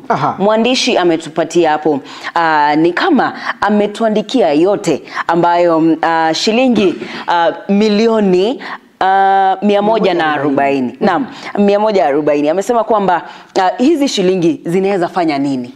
Kazi nyingine ambayo zingefanya ambayo si kupewana kwa kanisa. Naam, ambapo amechambua kwamba amesema kwamba ya kwanza ni kwamba inaweza kulipa ada za masomo kwa wanafunzi 6,296. Hao ni kutoa ama kulipa ada za masomo kwa wanafunzi 6,296 ambao kwa mwaka hapo tumesema ni kwa mwaka. Ndiyo. Na pia shilingi hizi milioni 140 pia zinaweza kujenga nyumba za bei nafuu kwa familia 1,000. Na pia pesa hizi zinaweza kulipa mshahara ya walimu 1,000 kwa mwaka. Ni kweli. Na pia pesa hizi zinaweza kujenga barabara za kilomita 150 kwa majiji mbalimbali. Hii pia ni taarifa ambayo mwandishi alipeana kipaumbele katika gazeti la The Standard, ambapo alisema kwamba shilingi hizi zinaweza fanya hii kazi. Naam, Jeff. Na pia pale unajua kwamba la muhimu ni kwamba wakati tuliona ufunguzi wa shule mwaka 2025 kuna chinza ambavyo tulipata baadhi ya maeneo bado shule hazijajengwa ama madarasa yale ya CBC ambayo yalipaswa kuwa yamekamilika baada ya kuwa yamekamilika. Na hapa naona mwandishi anasema kwamba ikiwa kwamba ni pesa hizi zingetumika kujenga zaidi ya shule 100 na kufanya mengi zaidi na kufanya mengi zaidi katika kufanya maendeleo hapa nchini na pia kuhakikisha kwamba walimu wamelipwa. Kumbuka kwamba kuna mengi ambayo yamekuwa yakiendelea, mgomo wa madaktari, mgomo wa walimu, na pia wakiwemo wale wahudumu wa afya wa jamii, kwa kwamba ni wanajulikana kama wale health officers wa vijiji, wale ambao wanatembea kujua jinsi ambavyo mwananchi wa kawaida anaendelea. Na pia kuna taarifa nyingine pale ambayo imeangaziwa wakitaja kwamba Raila heckled in Kisii of a political deal with Ruto. Kwa kwamba ni habari ambayo inaeleza jinsi ambavyo tukio la Raila Amolo Odinga wakati alikumbwa na kelele na matusi kutoka kwa umati wa watu Kisii wakati akiwa katika ziara ya kisiasa. Kejeli hizi zilikuwa na mahusiano ama na uhusiano wa mkataba wa kisiasa ambao Raila alifanya na Rais Ruto, jambo ambalo limesababisha kutokuelewana na baadhi ya wafuasi wake, kile ambacho tulikishuhudia jana katika uga ule wa Agusi Stadium. Na katika ukurasa wa 3 unasema kwamba mysterious return of Wajir MCA, ambapo tuliona huyu mwakilishi wa wadi wa Wajir alirudishwa kwake na watu wasiojulikana. Alikuwa amepotea kwa muda mrefu na akarudi, alirudi kwake kutokana katika mazingira ya kutatanisha. Na pia kuna maswali mengi ambayo yalikuwa naibuliwa kutokana na shughuli hii ama kuondoka kwake na pia kurudi kwake. Ni kweli ni jambo ambalo ni la kusikitisha. Kumbuka kwamba mwaka jana pale alipotea na hajaipatikana tangia wakati hadi jana wakati alirejeshwa katika familia yake katika kaunti ile ya Nairobi, jambo ambalo lilileta ama lilitia kiwewe aswa yale yalifanyika kutekwa nyara kwa baadhi ya vijana wa Gen Z, wakiwemo viongozi kama huyu MCA wa eneo lile la Wajir. Kwamba amerejeshwa lakini akiwa buheri wa afya. Basi tunangoja tusikie kutoka kwake iwapo kwamba atazungumza. Je, atataja nini kuhusiana na wale ambao walikuwa wamemteka nyara? Na pia katika ukurasa wa 23 tunaona pale US China rivalry goes to the seas. Ambapo ni kuongelelea ama kuzungumzia uhusiano wa China na pamoja na US, ama wakizungumzia kwamba gazeti linazungumzia undani wa Marekani na China na kwa sasa hasa kwenye masuala ya bahari na biashara, na pia wanasema kwamba ushindani huu umefika hadi kwenye muktadha wa kimataifa na unadhihirisha jinsi mataifa makubwa yanavyoingia kwenye mashindano ya kisiasa pamoja na kibiashara. Kwa kwamba ni baadhi ya yale ambayo yameangaziwa katika gazeti hili la The Standard. Basi tunapoingia katika gazeti lile lingine la The Daily Nation, tuangazia ni yapi yale ambayo yamepewa kipaumbele. Gazeti hili katika ukurasa wa 4 kuna kile ambacho kimepatiwa kipaumbele. Wanasema kwamba how e-citizen owners defied State House. Pale akitaja kwamba shortly after being sworn in, President William Ruto summoned the owners of Webmaster Kenya Limited to a meeting at State House where one message was made perfectly clear. The company hands over the e-citizen platform to the government and abandons any monetary claims as the firm had paid itself enough for nearly 8 years. In January 2023, Goldlock and Webmasters dropped their steal, but more than 2 years later, Webmasters and its sister firm are still operating e-citizen. Kwa kwamba ni taarifa ambazo zimeangaziwa kwa kina katika ukurasa wa 4 pale ambapo wanaangazia jinsi ambavyo hawa wanatajwa kama Webmaster ama jinsi wamiliki wa e-citizen walivyokataa maagizo ya Ikulu na pia kurejea tena baadaye, jinsi ambavyo mwandishi amechapisha katika gazeti hili ukurasa wa 4. Na katika ukurasa wa pili tunaona pale hashtag wametupatia hapo alama ya reli wakisema kwamba Occupy Jesus Winner, ambayo natumai kwamba hii ni hashtag ambayo vijana walitumia katika mtandao. Na pia mwandishi wetu anasema kwamba police officers akizungumzia ile picha ambayo ameiweka pale kwenye gazeti akisema kwamba picha hiyo inamaanisha ama inaonyesha police ama afisa wa polisi akikimbia pale mmoja wa waandamanaji katika kanisa la Jesus Winner Ministry, ambapo wakienda kuelekea kwa Bishop Edward Mwai pale kwenye kanisa hiyo ya Roysambu, ambayo pia inazungumzia tukio la jana ambalo lilitendeka pale Roysambu. Na basi tukiendelea kusonga mbele katika gazeti hili la The Daily Nation ukurasa wa 7. Naam. Mapigano ya kisiasa kati ya mbunge wa Kiharu Ndindi Nyoro na aliyekuwa naibu rais Rigathi Gachagua Geoffrey pale wataja kwamba kuna mvutano unazidi kuonyesha siasa za Kenya zimekuwa na migawanyiko kubwa ama mikubwa hata kati ya washirika wa rais, na migogoro hii inapata kuwa na hadhari kwa umoja wa serikali na utendakazi wake.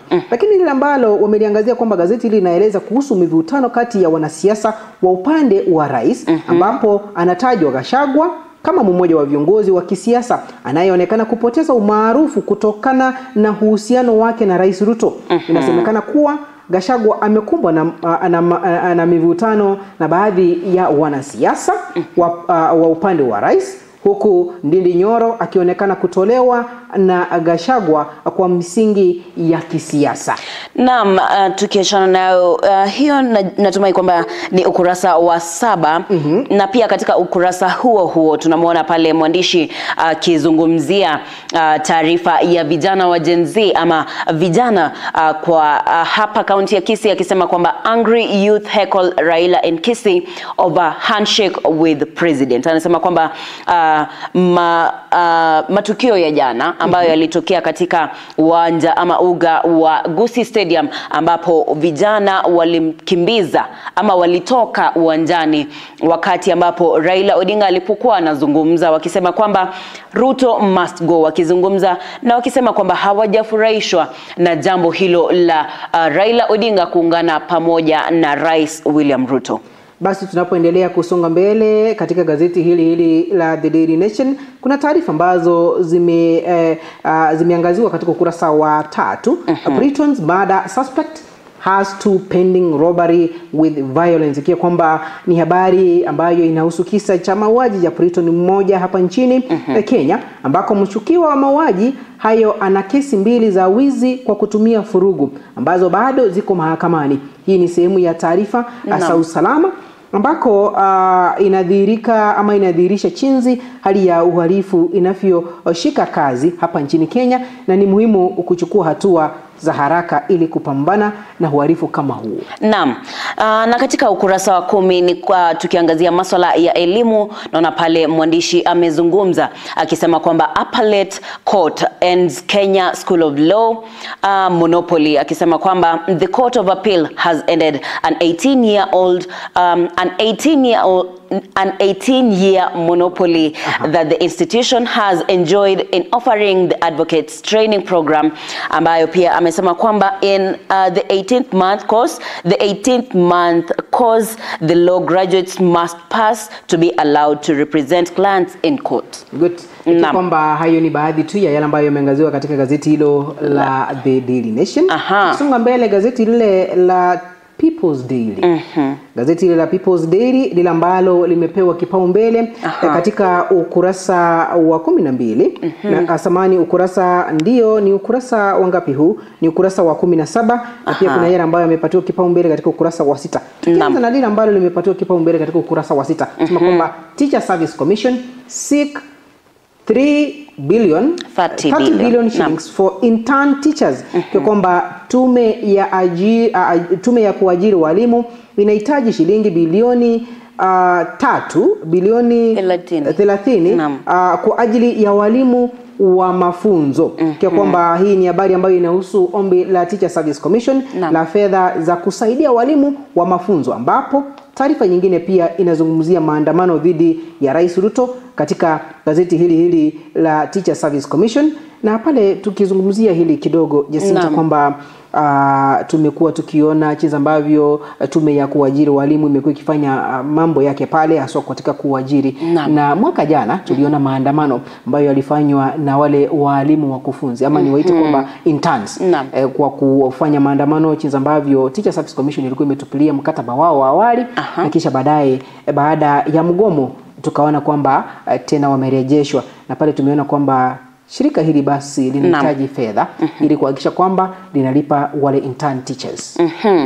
Na pia katika gazeti hilo la People's Daily tunaona hapo chini katika ukurasa wa 4 tunaona mwandishi amesema kwamba Gen Z occupy City Church in protest against Ruto money, ambapo pia pale tunaona picha ya vijana ambao wanaandamana ama waliokuwa katika maandamano katika kanisa hilo la Jesus Winners Ministry, ambapo katika tukizungumzia katika swala hilo la Gen Z kufanya maandamano ni kwamba vijana hao wanapinga msaada wa shilingi milioni 20 ambazo Rais William Ruto alitoa katika makanisa, na pia wananchi wanahoji matumizi ya fedha hizo kwa wakati ambapo hali ya kiuchumi ni ngumu, na pia wakisema kwamba wakitoa hisia zao kuwa msaada huu unatumika kama mbinu ya kisiasa.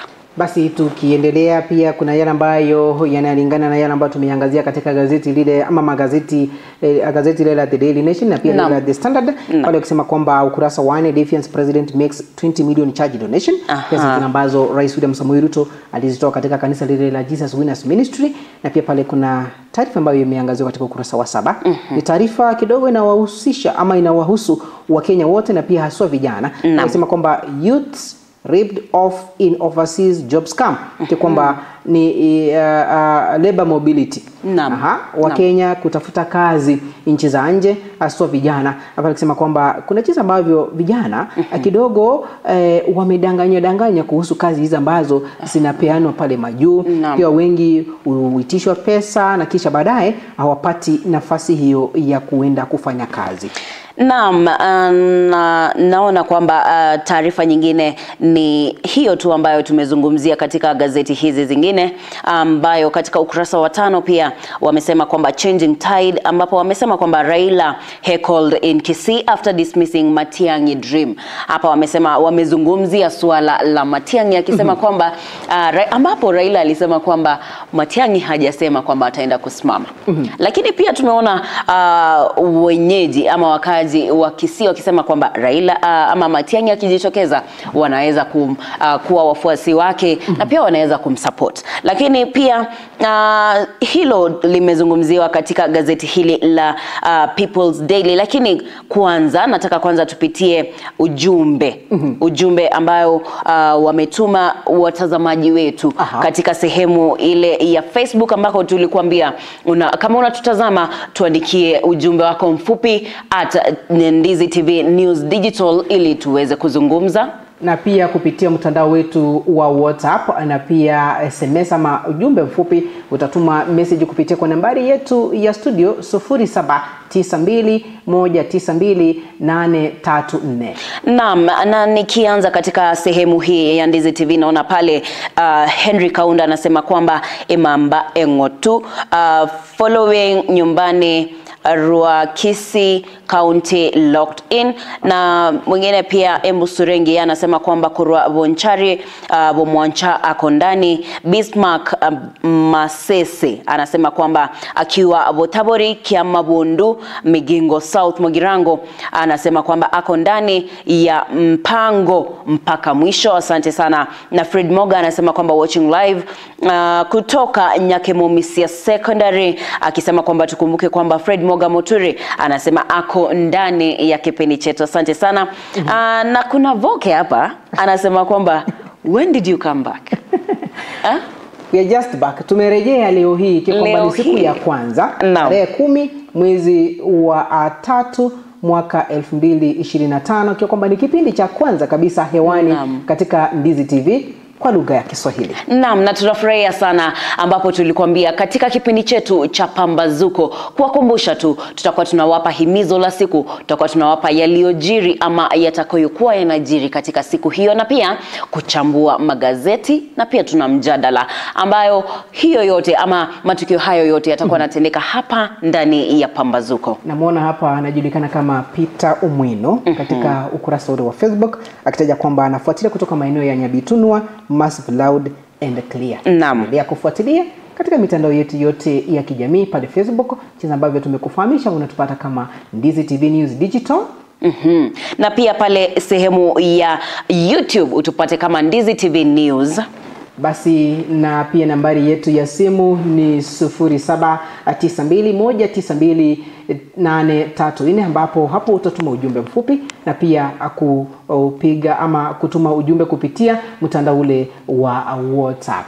Naam, na namuona pia pale Edwin Machawe ambaye pia anasema akiwa Borabu Scheme Moturumensi, anasema kwamba Bonsarigo Vegi anasema ako ndani ya mpango. Josephat Oino pia anasema kwamba pamoja akiwa Kisii Nyabisabo North, akisema anatutazama na familia yake. Basi tunapoendelea kusonga mbele, mpenzi mtazamaji, tuangazie gazeti la mwisho, gazeti la Taifa Leo. Ya kwamba kuna mengi ambayo yamechapishwa, mengine tumeyaangazia katika magazeti mengine, lakini pia kuna yale ambayo yamerejelewa katika gazeti hili la Taifa Leo. Taarifa kuu ikiwa kwamba sadaka ya Ruto yachafua hewa, ikiwa ni rais asisitiza ataendelea kutoa michango kanisani, ikiwatia wanaopinga harambe kuwa maajenti wa shetani.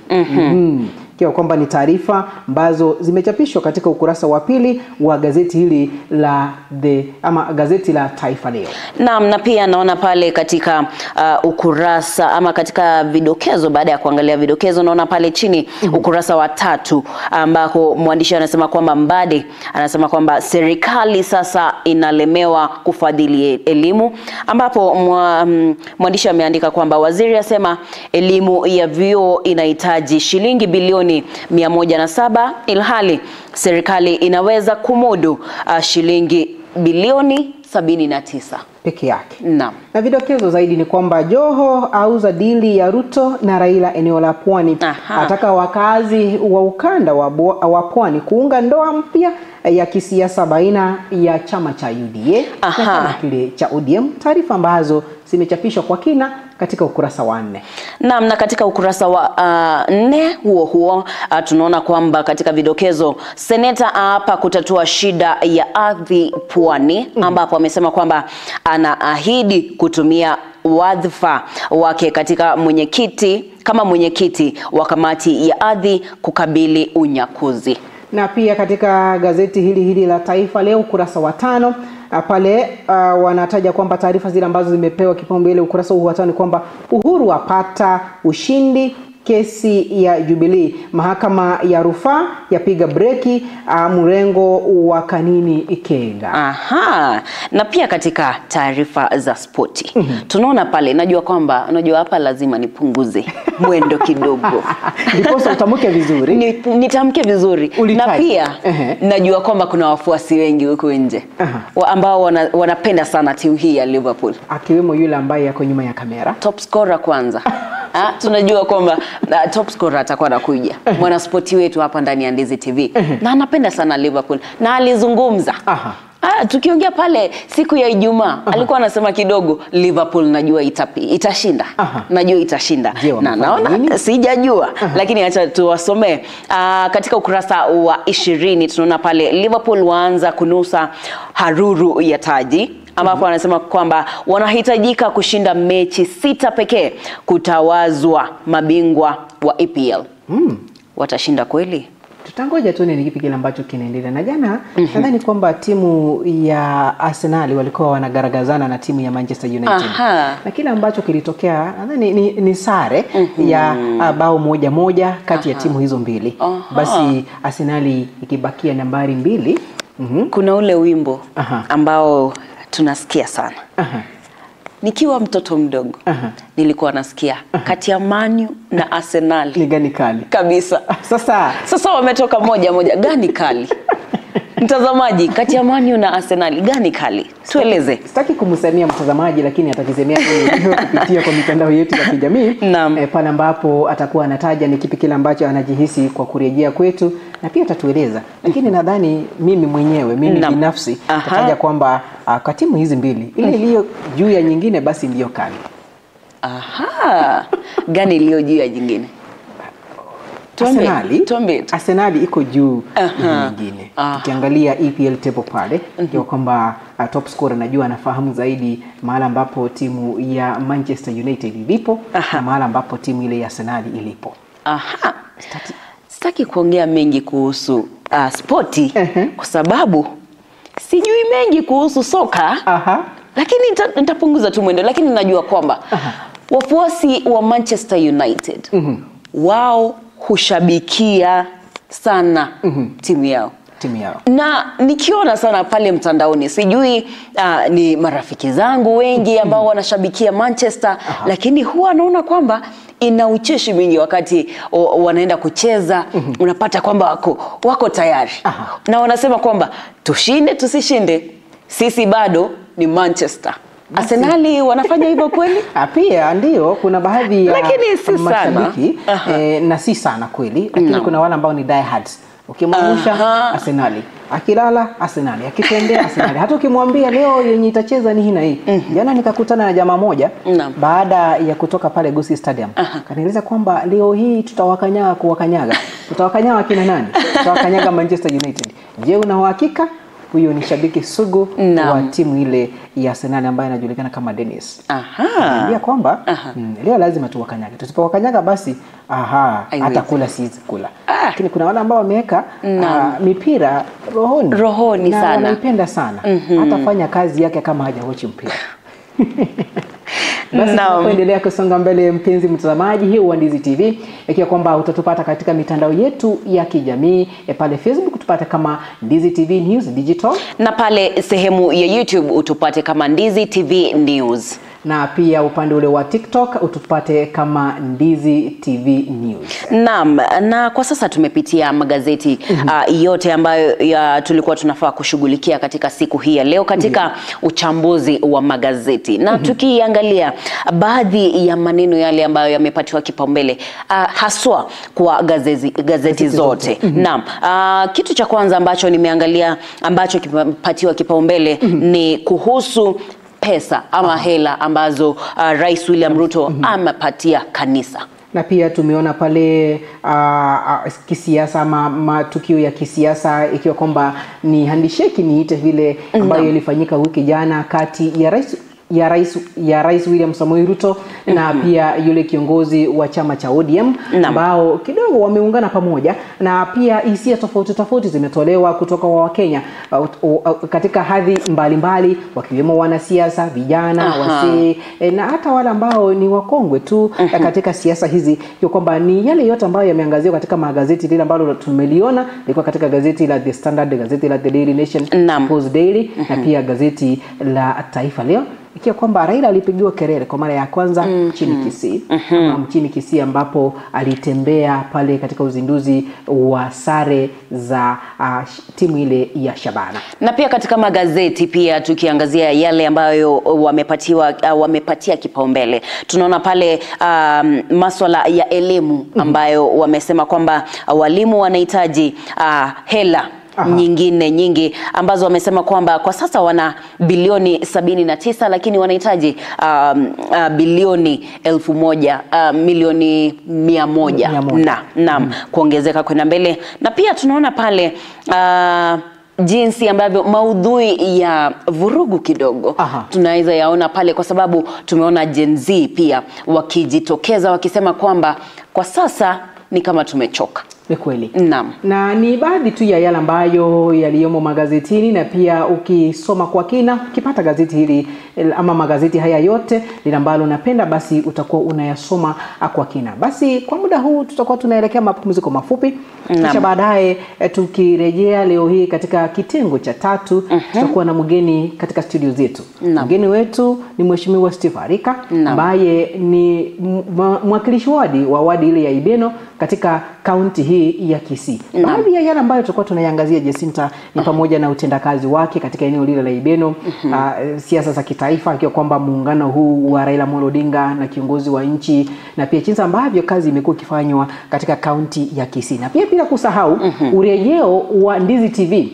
Je, yeye anajihisi namna gani kwa kurejea kwa Ndizi TV wakati huu leo? Ningependa sana kujua anahisi vipi. Lakini atakuwa anakuja hapa na ukimhoji nitakuwa na kusikiza ili tuweze kujua kwamba yeye anahisi vipi, na pia wewe mtazamaji unahisi vipi katika, sijui kama umepata ujumbe kidogo ambayo watu wamekuwa kituma, kwa sababu hapa naona kwamba nimepitia kidogo sehemu ya Facebook. Naona pale Duke Onyari ambaye ni mkuza talanta, anaitwa Mwalimu Duke, ananiambia kwamba anafuatilia, basi hajataja ni maeneo yapi, lakini ananiambia anafuatilia kupitia upande ule wa Facebook. Anasema ama anataja kwamba anaendelea kufuatilia idhaa hii ya Ndizi TV, na anasema kwamba karibu tena tuendelee kusoma mengi kwa wakati kwa lugha ya Kiswahili. Basi nadhani kwamba nitapata nafasi ya kujua mengi zaidi, na pia wale wana talanta wangu kwa kwamba siku ya Ijumaa basi watakuwa wanapata sana na talanta. Kwa kwamba hapo ndipo basi tutakuwa tunaangazia mengi. Kwa kwamba Mwalimu Duke, asante sana kwa kufuatilia. Na pia namuona pale Diana Kenyuri. Diana Kenyuri ananieleza kwamba anafuatilia matangazo moja kwa moja kupitia upande ule wa Facebook. Anasema kwamba akongore sana Ndizi TV kwa kurejea tena, tulikuwa tumewamisi jinsi ambavyo ametaja pale. Naona pale Otiso Murata anasema kwamba akitoka pale Bobasi Nyamache, anasema kwamba ako ndani ya mpango. Na pia naona Chacha Morin anasema kwamba kutoka Athi River. Watu wa Athi River tunawapenda sana. Anasema kwamba yuko pale. Obaga Joshua pia yeye anasema 04 Obaga Joshua anautu watch akiwa Nyaisamanga pamoja na Lydia Nyaboke. Na pia mwingine Rasugu Caleb anasema kwamba kutoka Sosera. Ako locked in. Na pia namuona pale anajulikana kama Sheira Kemunto kutoka Makongeni Jogoo. Anasema Jeff, tumekukosa. Ndio hawa sisi tumerejea Ndizi TV jamani. Usikose kupata uhondo ambayo yaliyojiri. Na pia bila kusahau mtakuwa mnapata burudani kabambe katika hapa Ndizi TV. Na mpenzi mtazamaji, katika uchambuzi wetu wa gazeti katika siku hii ni tarehe 10 ambayo ni Jumatatu na ni kipindi cha kwanza cha Pambazuko. Natumai kwamba umeweza kuyajua maudhui ama taarifa kuu ambazo zimepatiwa kipaumbele katika magazeti yetu tofauti ikiwemo The Standard, The Daily Nation na pia gazeti lile la The People's Daily na pia gazeti la Taifa Leo. Nami naitwa Jacinta Nyabeta. Kwa sasa tutaenda mapumziko mafupi. Nami Jeff Nyakundi, tuko tunarejea muda usiokuwa mrefu sana.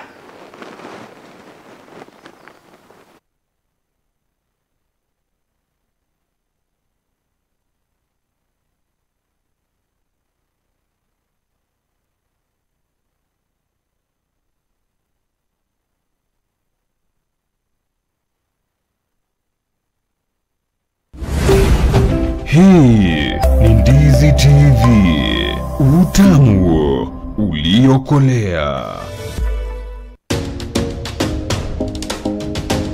Ndizi TV imerudi na ni kubwa zaidi. Ndizi TV, utamu uliokolea.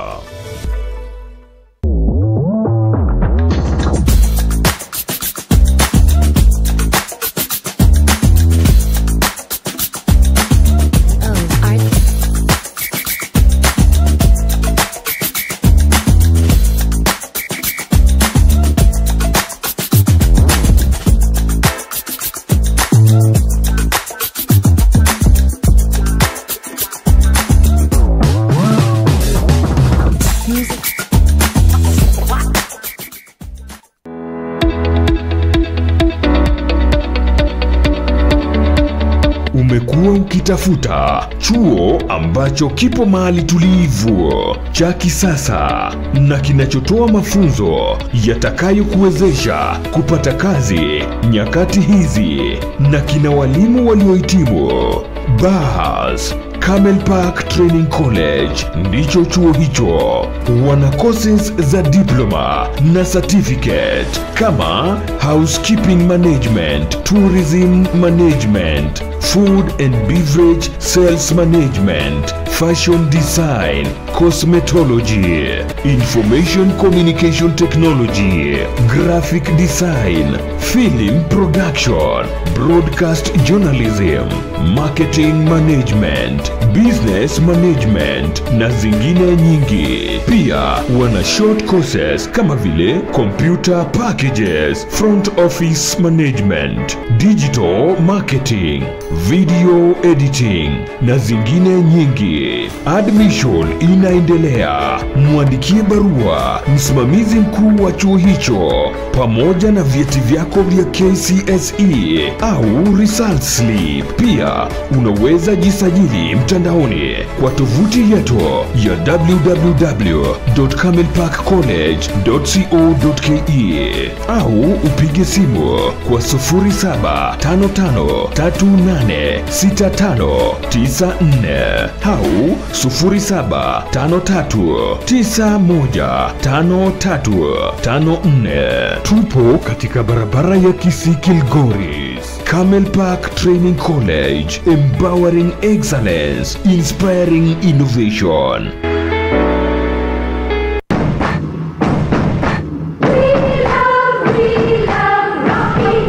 Shule ya kutoa mafunzo ya uendeshaji wa magari ya Rocky Driving School wana huduma mbalimbali za mafunzo ya uendeshaji wa magari. Unaweza jifunza class A2, B1, B automatic, B professional, C light truck, D1 ambayo ni PSV, uendeshaji wa matatu 14 sita, D2 PSV, uendeshaji wa magari ya aina ya bus, CE heavy truck, F PWD kwa watu walio na ulemavu.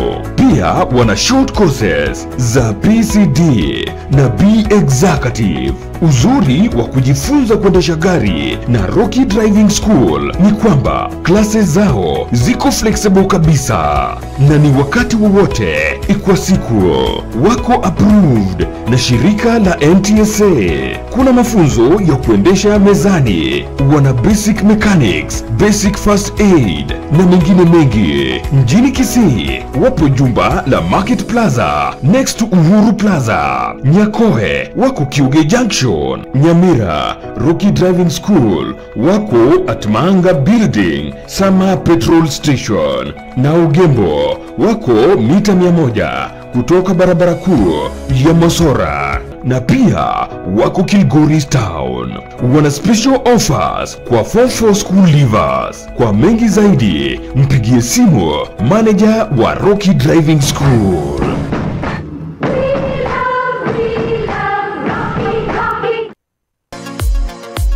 Wewe ni fundi wa kujenga nyumba au una nia ya kujenga nyumba? Basi duka la Sha Ceramics ambalo lipo mjini Kisii mkabala na jumba la Mocha Place wanauza bidhaa mbalimbali za ujenzi kama vile maple tiles, chuma aina mbalimbali, mabati, simiti, PVC ceiling, vioo na cabinets, tangi za kuhifadhia maji, chain links, MDF boards, ceiling boards, rangi aina mbalimbali hadi zile zinachanganywa na kompyuta, bulbs, zulia aina zote, power tools, showers, pump za maji, kufuli, gypsum boards na zingine nyingi.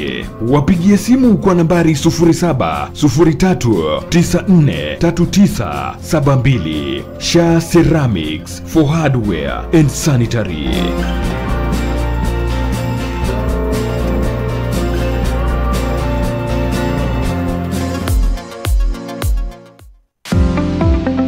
Huduma zinazotolewa katika hospitali ndizo zitakazomfanya mgonjwa kwenda katika hospitali hiyo. Ram Hospital Kisii wana uwezo wa kutoa huduma mbalimbali zikiwemo out and inpatient, MCH clinic au maternity, consultation, pharmacy, rehabilitation, ultrasound, CT scan, x-ray, dental, optical, laboratory services, major and minor surgery, 24-hour ambulance service, occupational therapy, physiotherapy, dialysis na zingine nyingi. Unaweza kulipia matibabu kutumia bima tofauti kama vile AON, Minet, Liason Group, AAR, Trident, Britam, Madison Insurance, APA Insurance. Matibabu kwa wagonjwa waliolazwa ama inpatient yaweza kulipiwa kupitia mfumo wa SHA. My name is Robert Ukogai, Business Administrator, Ramo Hospital, Kisii. I want to welcome all those people who are registered with SHA to come for inpatient treatment and also dialysis. All services are covered with SHA except outpatient services. Karibu mpate matibabu ya hali ya juu kutoka kwa madaktari na wauguzi wetu. Kwa mengi zaidi, tupigie simu kwa nambari 0705239289 au tutembelee katika mji wa Kisii karibu na Kisii Law Courts. Ram Hospital Kisii. Health first and health always.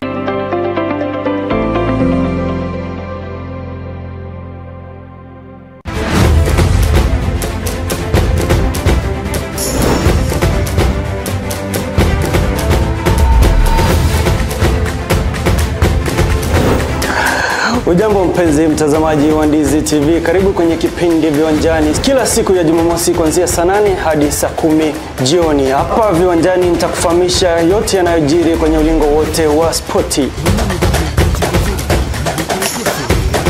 Mpenzi mtazamaji, mchezo wa badminton ni baadhi ya mchezo ambayo tutaangazia kwenye kipindi Viwanjani kuanzia saa 8. Usikose kuungana nami James the Top Scorer niweze kukata kiu yako kispoti.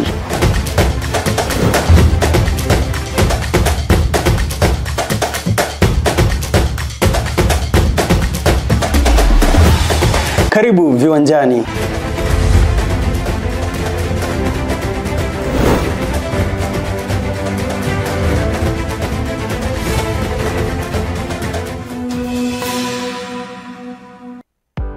At the end of the day, the goals are simple: safety and security. Welcome to Young Force Services K Limited, where we provide high-quality technology-based security services such as alarm systems, CCTVs, fire backups, and many more. We believe security begins with warm attitude and a productive relationship with the people. At Young Force Services K Limited, we offer biddable prices for residential properties, industrial properties, commercial properties, institutions, and hospitals.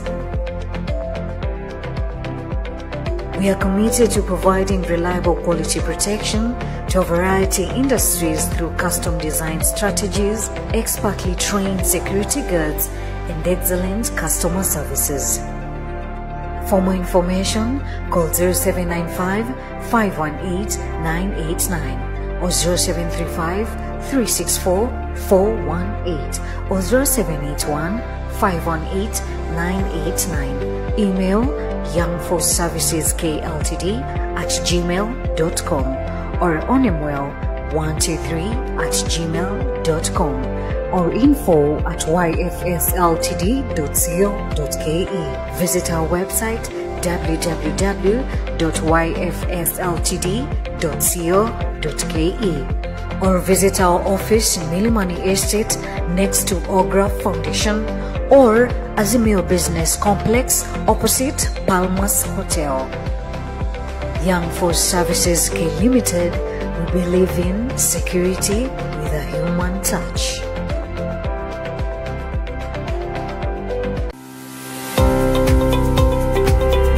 Hoteli ya Camel Park ni moja ya hoteli kubwa ambayo inapatikana Nyanza Kusini, sehemu ya Kiogoro, kaunti ya Kisii.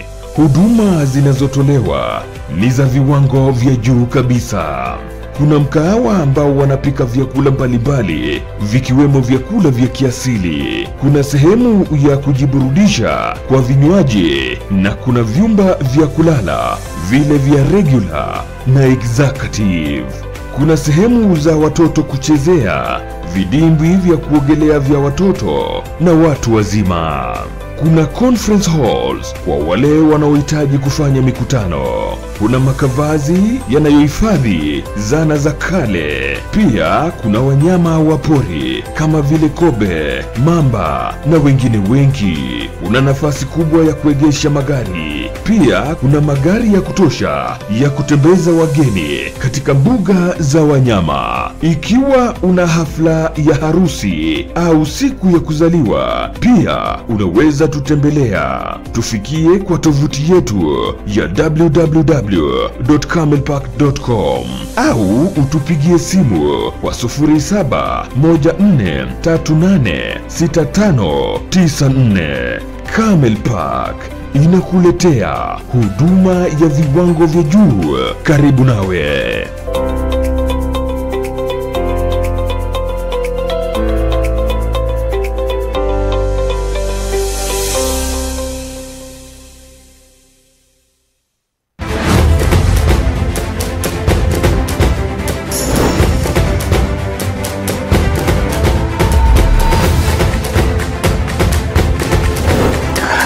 Ujambo mpenzi mtazamaji wa Ndizi TV, karibu kwenye kipindi Viwanjani kila siku ya Jumamosi kuanzia saa 8 hadi saa 10 jioni. Hapa Viwanjani nitakufahamisha yote yanayojiri kwenye ulingo wote wa spoti.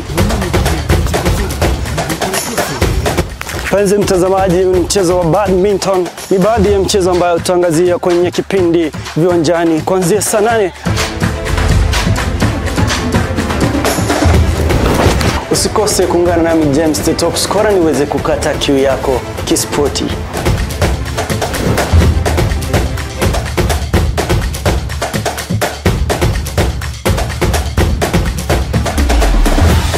Karibu Viwanjani.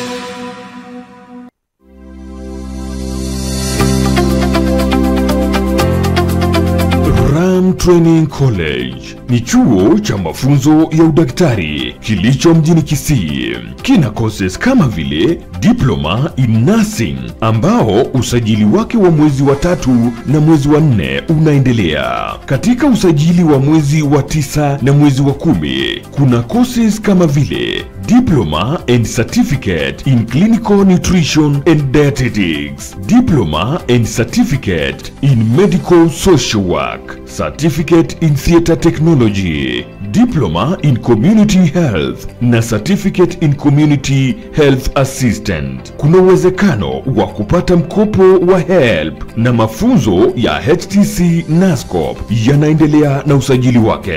Tupo katika hospitali ya Ram, ghorofa ya 3, karibu na mahakama ya Kisii Law Court, huku tawi lingine likiwa karibu na chuo cha KMTC na kanisa la Deliverance. Tupigie simu kwa nambari 0721332105 kwa mengi zaidi.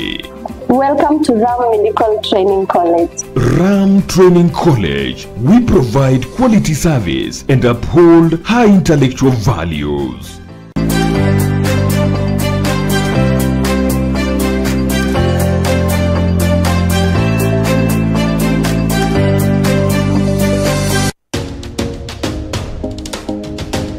Ndizi TV imerudi na ni kubwa zaidi. Ndizi TV, utamu uliokolea.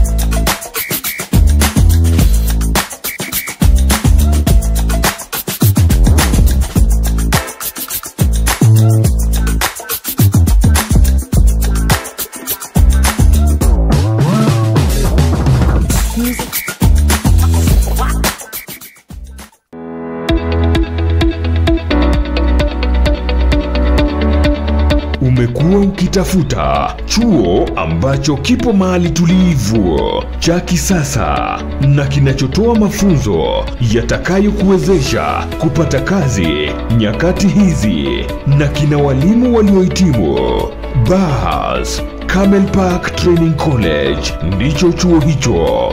Wana courses za diploma na certificate kama housekeeping management, tourism management, food and beverage sales management, fashion design, cosmetology, information communication technology, graphic design, film production, broadcast journalism, marketing management, business management na zingine nyingi. Pia wana short courses kama vile computer packages, front office management, digital marketing, video editing na zingine nyingi. Admission inaendelea. Mwandikie barua msimamizi mkuu wa chuo hicho pamoja na vyeti vyako vya KCSE au result slip. Pia unaweza jisajili mtandaoni kwa tovuti yetu ya www.camelparkcollege.co.ke au upige simu kwa 0755386594 au 0753915354. Tupo katika barabara ya Kisii Kilgoris. Camel Park Training College, empowering excellence, inspiring innovation.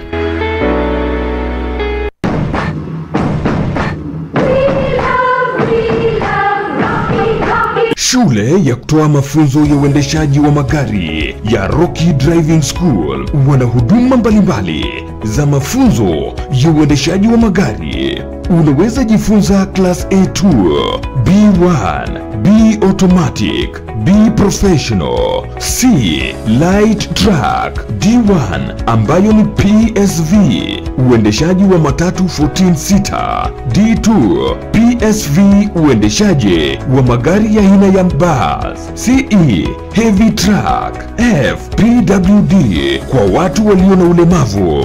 Pia wana short courses za PCD na B executive. Uzuri wa kujifunza kuendesha gari na Rocky Driving School ni kwamba klase zao ziko flexible kabisa na ni wakati wowote kwa siku.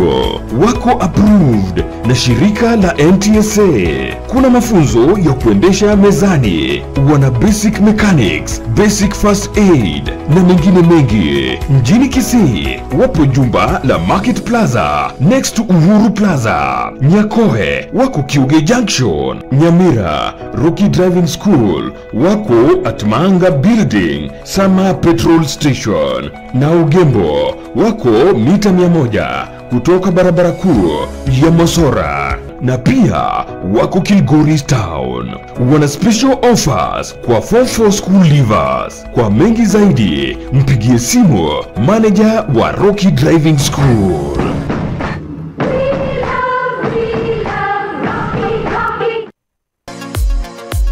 Wewe ni fundi wa kujenga nyumba au una nia ya kujenga nyumba? Basi duka la Shah Ceramics ambalo lipo mjini Kisii mkabala na jumba la Mocha Place wanauza bidhaa mbalimbali za ujenzi kama vile mapo tiles, chuma aina mbalimbali, mabati, simiti, PVC ceiling, vioo na cabinets, tangi za kuhifadhia maji, chain links, MDF boards, ceiling boards, rangi aina mbalimbali hadi zile zinachanganywa na kompyuta, bulbs, zulia aina zote, power tools, showers, pump za maji, kufuli, gypsum boards na zingine nyingi.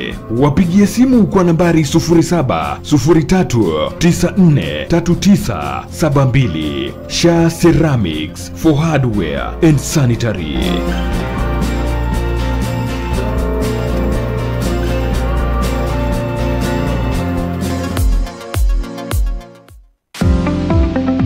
Huduma zinazotolewa katika hospitali ndizo zitakazomfanya mgonjwa kwenda katika hospitali hiyo. Ram Hospital Kisii wana uwezo wa kutoa huduma mbalimbali zikiwemo out and inpatient, MCH clinic au maternity, consultation, pharmacy, rehabilitation, ultrasound, CT scan, x-ray, dental, optical, laboratory services, major and minor surgery, 24-hour ambulance service, occupational therapy, physiotherapy, dialysis na zingine nyingi. Unaweza kulipia matibabu kutumia bima tofauti kama vile AON, Minet, Liaison Group, AAR, Trident, Britam, Madison Insurance, APA Insurance. Matibabu kwa wagonjwa waliolazwa ama inpatient yaweza kulipiwa kupitia mfumo wa SHA.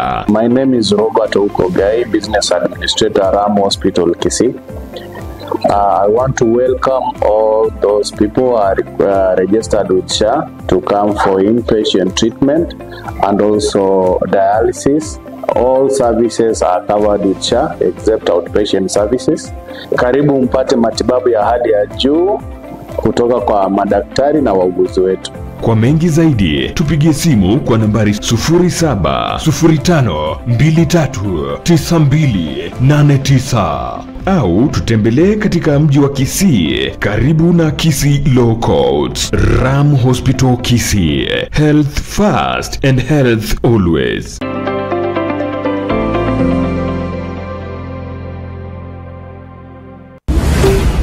Hii ni Ndizi TV, utamu uliokolea.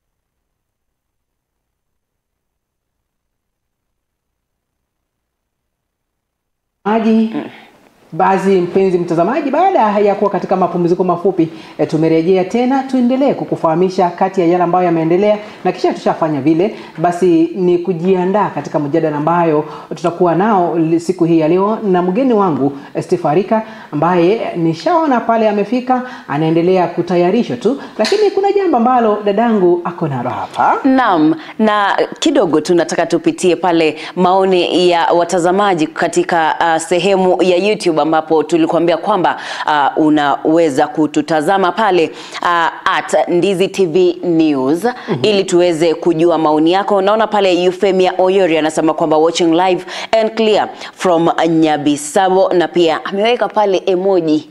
Unajua emoji? Anatuwekea pale za anapenda sana kipindi chetu.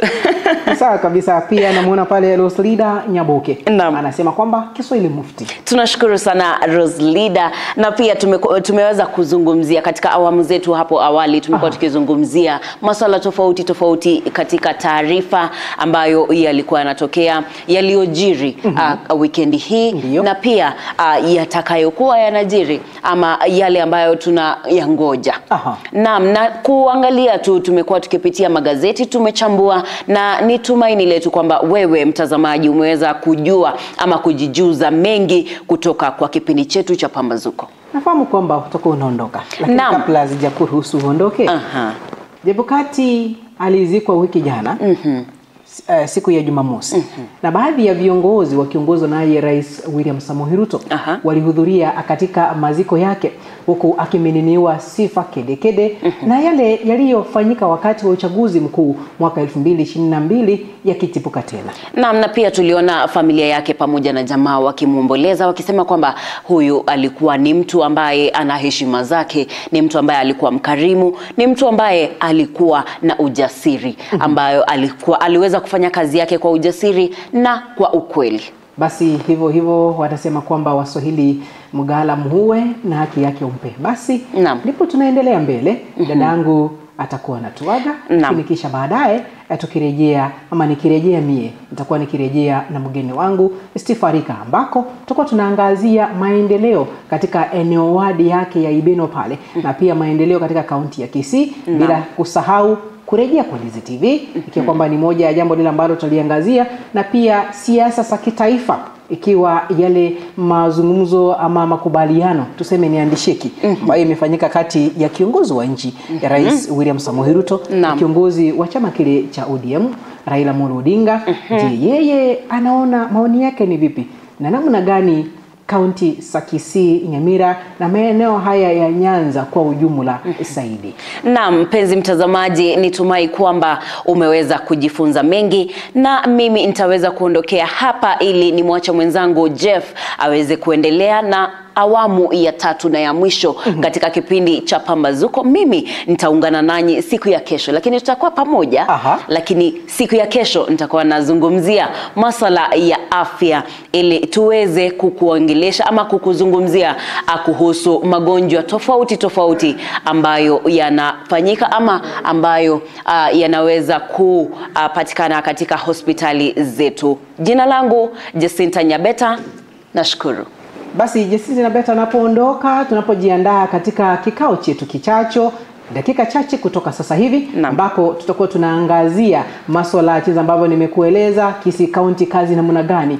Je, bwana Steve Arika eneo lile la Ibeno Ward amefanya kazi yake namna gani, na pia kwingineko siasa za kitaifa mambo yameendelea namna gani? Usiende mbali na pumzika kidogo tu, chapo kwa dakika chache, kisha baadaye tutakuwa tunarejea katika awamu yetu ya 3 na ya mwisho katika kipindi hiki Pambazuko. Jina langu ni Jeff Nyakundi.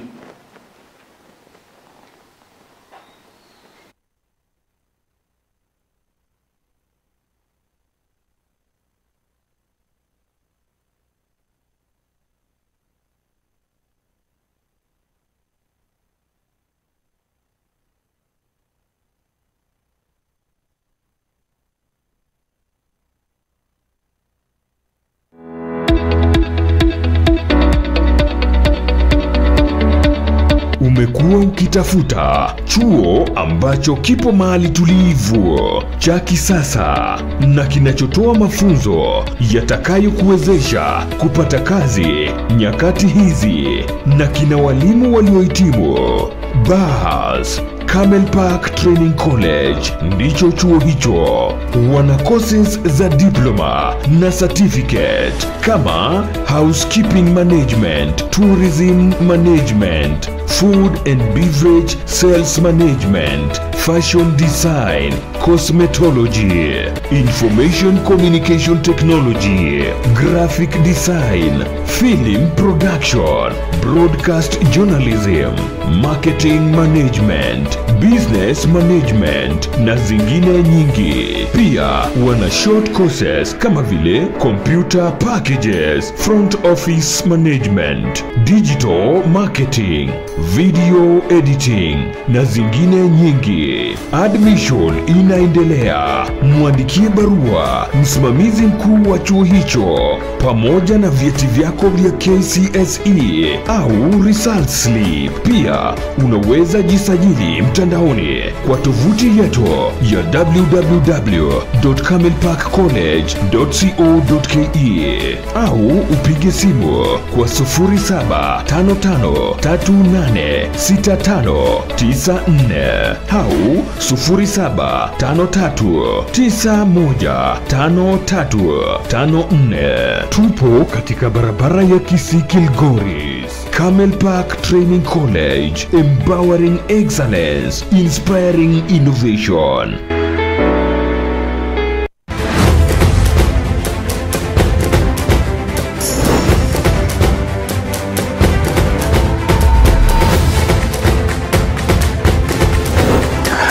Ujambo mpenzi mtazamaji wa Ndizi TV, karibu kwenye kipindi Viwanjani kila siku ya Jumamosi kuanzia saa 8 hadi saa 10 jioni. Hapa Viwanjani nitakufahamisha yote yanayojiri kwenye ulingo wote wa spoti. Mpenzi mtazamaji, ni mchezo wa badminton. Ni baadhi ya mchezo ambayo tutaangazia kwenye kipindi Viwanjani kuanzia saa 8. Usikose kuungana nami James the Top Scorer niweze kukata kiu yako kispoti.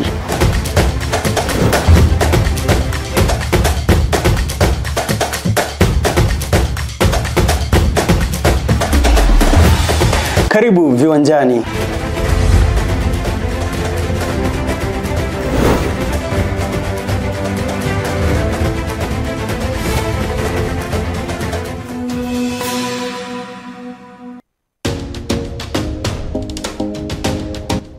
Ndizi TV imerudi na ni kubwa zaidi.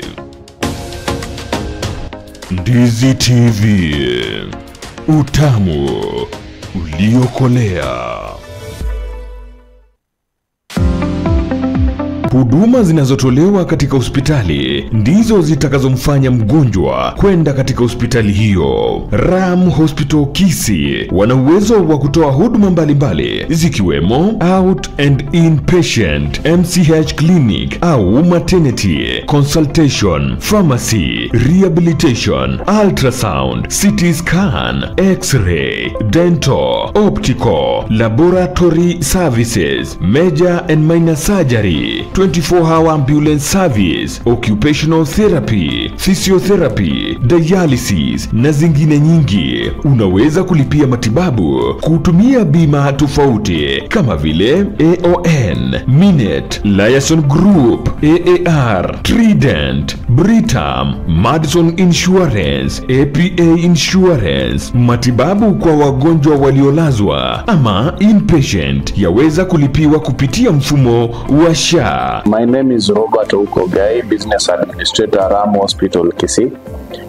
I want to welcome all those people who are registered with SHA to come for inpatient treatment and also dialysis. All services are covered with SHA except outpatient services. Karibu mpate matibabu ya hali ya juu kutoka kwa madaktari na wauguzi wetu. Kwa mengi zaidi, tupigie simu kwa nambari 0705239289 au tutembelee katika mji wa Kisii karibu na Kisii Law Courts. Ram Hospital Kisii, health first and health always.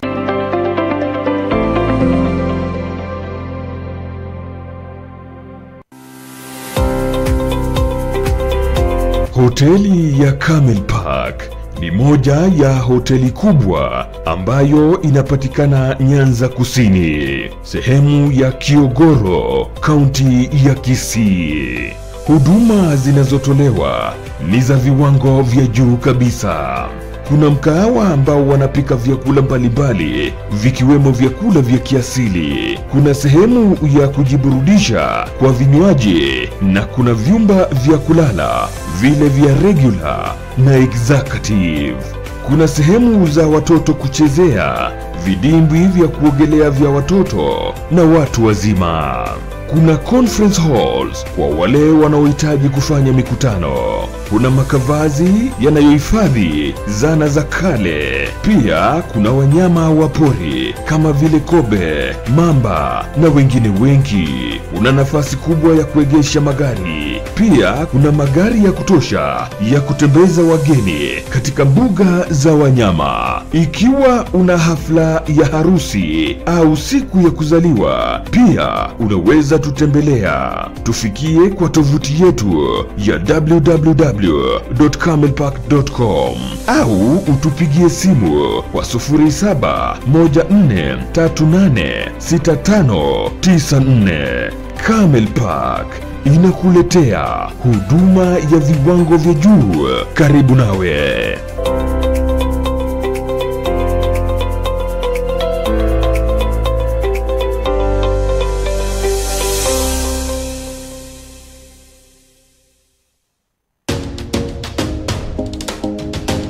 Ndizi TV imerudi na ni kubwa zaidi. Ndizi TV, utamu uliokolea.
Hii ni Ndizi TV, utamu uliokolea.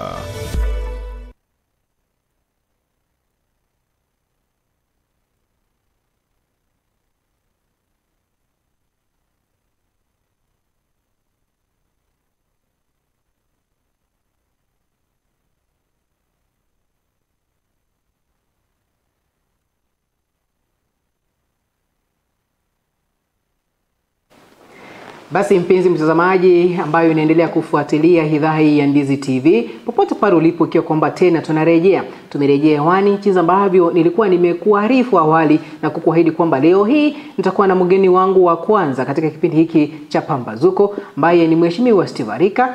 Ni mwenyeji wa kaunti ya Kisii na pia anatokea eneo lile la Ibeno Ward, ambapo yeye anawawakilisha watu wa Ibeno Ward katika County Assembly ya Kisii. Pia yeye amecheza siasa kwa muda sana. Alifanya kazi katika serikali ya awali kabla tujapata katiba mpya ya mwaka 2010, na bado anaendelea kuwatumikia wafanyakazi ama wananchi wa kaunti ya Kisii, aswa eneo lile la Ibeno Ward. Jinsi ambavyo kimaarufu yeye anajiita ni mtu wa mkono wa watu wa Ibeno Ward. Mheshimiwa Steve Arika, karibu sana. Asante sana. Utajitambulisha kwa mgeni, umsalimu, na je, unajihisi namna gani kuwa katika Ndizi TV kia kwamba ni kurejea na tumerejea katika lugha ya Kiswahili kwa mara ya kwanza? Kwanza kwa majina naitwa Steve Arika. Mwakilizi ama mtu wa mkono wa ward ya Ibeno. Kwanza nasalimia watu wa Ibeno na kuwashukuru kwa kuniamini na kunituma ili niwakilishe. Na wale wako nje ya Kenya, najua Ndizi TV natembea kote, na wao nawaambia jioni njema. Kuna wengine saa hii ni usiku, na Wakenya wote nawaambia habari ya asubuhi. Nafurahia kufika Ndizi TV wakati Ndizi TV ilikuwa inaanzishwa. Mimi ndio nilifungua wakati ilikuwa lugha ya mama Kigusi. Wakati tena directors walisema sasa wacha wapumzike kidogo kwa vile waone njia gani ya kuja na muundo mpya, na wakanialika siku ya kufunga. Kwanza napongeza directors kwa vile walifunga, sasa wameelekea na lugha ya Kiswahili. Na hiyo ni njia moja mzuri ya kuona Kisii tuna tamba kote kwa lugha ya Kigusi na lugha ya Kiswahili. Basi asante sana mheshimiwa kwa kufanya utangulizi huo, umejieleza vizuri, wamekuelewa wale ambao wanaendelea kufuatilia, haswa watazamaji wetu kutoka maeneo tofauti hapa nchini Kenya, na pia wale ambao wanafuatilia kupitia kwa mtandao wetu wa YouTube. Tupate pale kama Ndizi TV News, ufuatilie moja kwa moja matukio haya. Na je mheshimiwa, kuna wengi wanasema kwamba ulikuwa wakati ilikuwa inazinduliwa katika lugha ya Kigusi, ukakuwa wakati ilikuwa inafunga, tena umerejea wakati inafungua chapo tu kwa sura mpya na pia katika lugha ya Kiswahili. Je, wanauliza kidogo unahusika katika kwa mmoja wa waanzilishi wa runinga hii ya Ndizi TV kwa lugha ya Kiswahili? Ni furaha tena, unajua ukiitwa unaitika. Na nashukuru management kukaa kuona wacha waniite tena nifungue kwa lugha ya Kiswahili. Hata mimi ninafurahia na kuwaombea Mungu awalinde. Vile tumeanza hii safari pamoja, tuende mpaka mwisho. Asante. Basi tukianza moja kwa moja kutoka eneo wadi yako ya Ibeno, kazi namna gani? Wakazi pale wameridhika na kazi ile ambayo unaifanya ama kidogo? Na mahali ambapo umefika, unaona umefika namna gani maendeleo katika wadi ya Ibeno, kaunti ya Kisii? Hiyo ni swali rahisi lakini ni ngumu kwa kujibu. Kusikiza ni rahisi lakini kujibu ni ngumu. Unajua vile sheria inasema, mimi ni mtumwa. Tajiri zangu ni wale wa Ibeno. Nikifika hapa nianze kusema nimefanya hii, ni kama saa hii nikuulize online ni wangapi wanatufuatilia. Lazima tumalize kipindi alafu uangalie. Na mimi hiyo swali wale watajibu ni wale wa Ibeno. Kwa vile ndio tajiri zangu, ndio wamenipa kazi. Kwa hivyo hawezi nipea kazi tena najiwekea alama mimi mwenyewe. Lakini unajua na hii kazi yetu sio sisi tunafanya. Ile tunafanya ni wale wanatutuma. Kwa muktasari tu nitaweza sema yale wamenituma naendelea kufikisha. Aha. Na yale wanatarajia kunituma nayo nawahakikishia nitafikisha. Basi wakazi wa kaunti ya Kisii haswa eneo wadi lile la Ibeno wale ambao wanaendelea kufuatilia, basi nyinyi mtazungumza pale mseme mheshimiwa kafanya hili, kahidi hili hajafanya, lakini tutaendelea tu jinsi ambavyo amesema nyinyi ndio bosi wake. Na nyinyi mkiwa bosi basi mfanyakazi wenu leo hako studioni, mengi tu tutakuwa tunazungumza pale katika mitandao yetu ya kijamii. Pia kumbuka kutuma ujumbe mfupi na pia kutuzungumzia kupitia mtandao ule wa WhatsApp kupitia kwa nambari yetu ya studio 0792192834.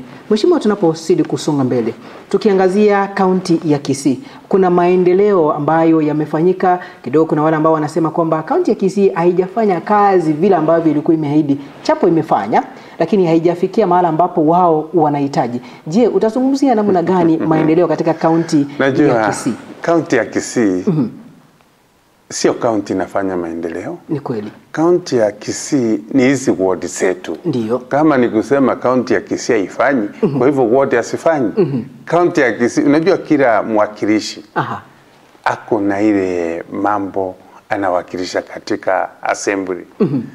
Kwa mfano, kama mimi Beno nafanya ama sifanyi, hiyo sio shida ya kaunti ya Kisii. Ni kweli.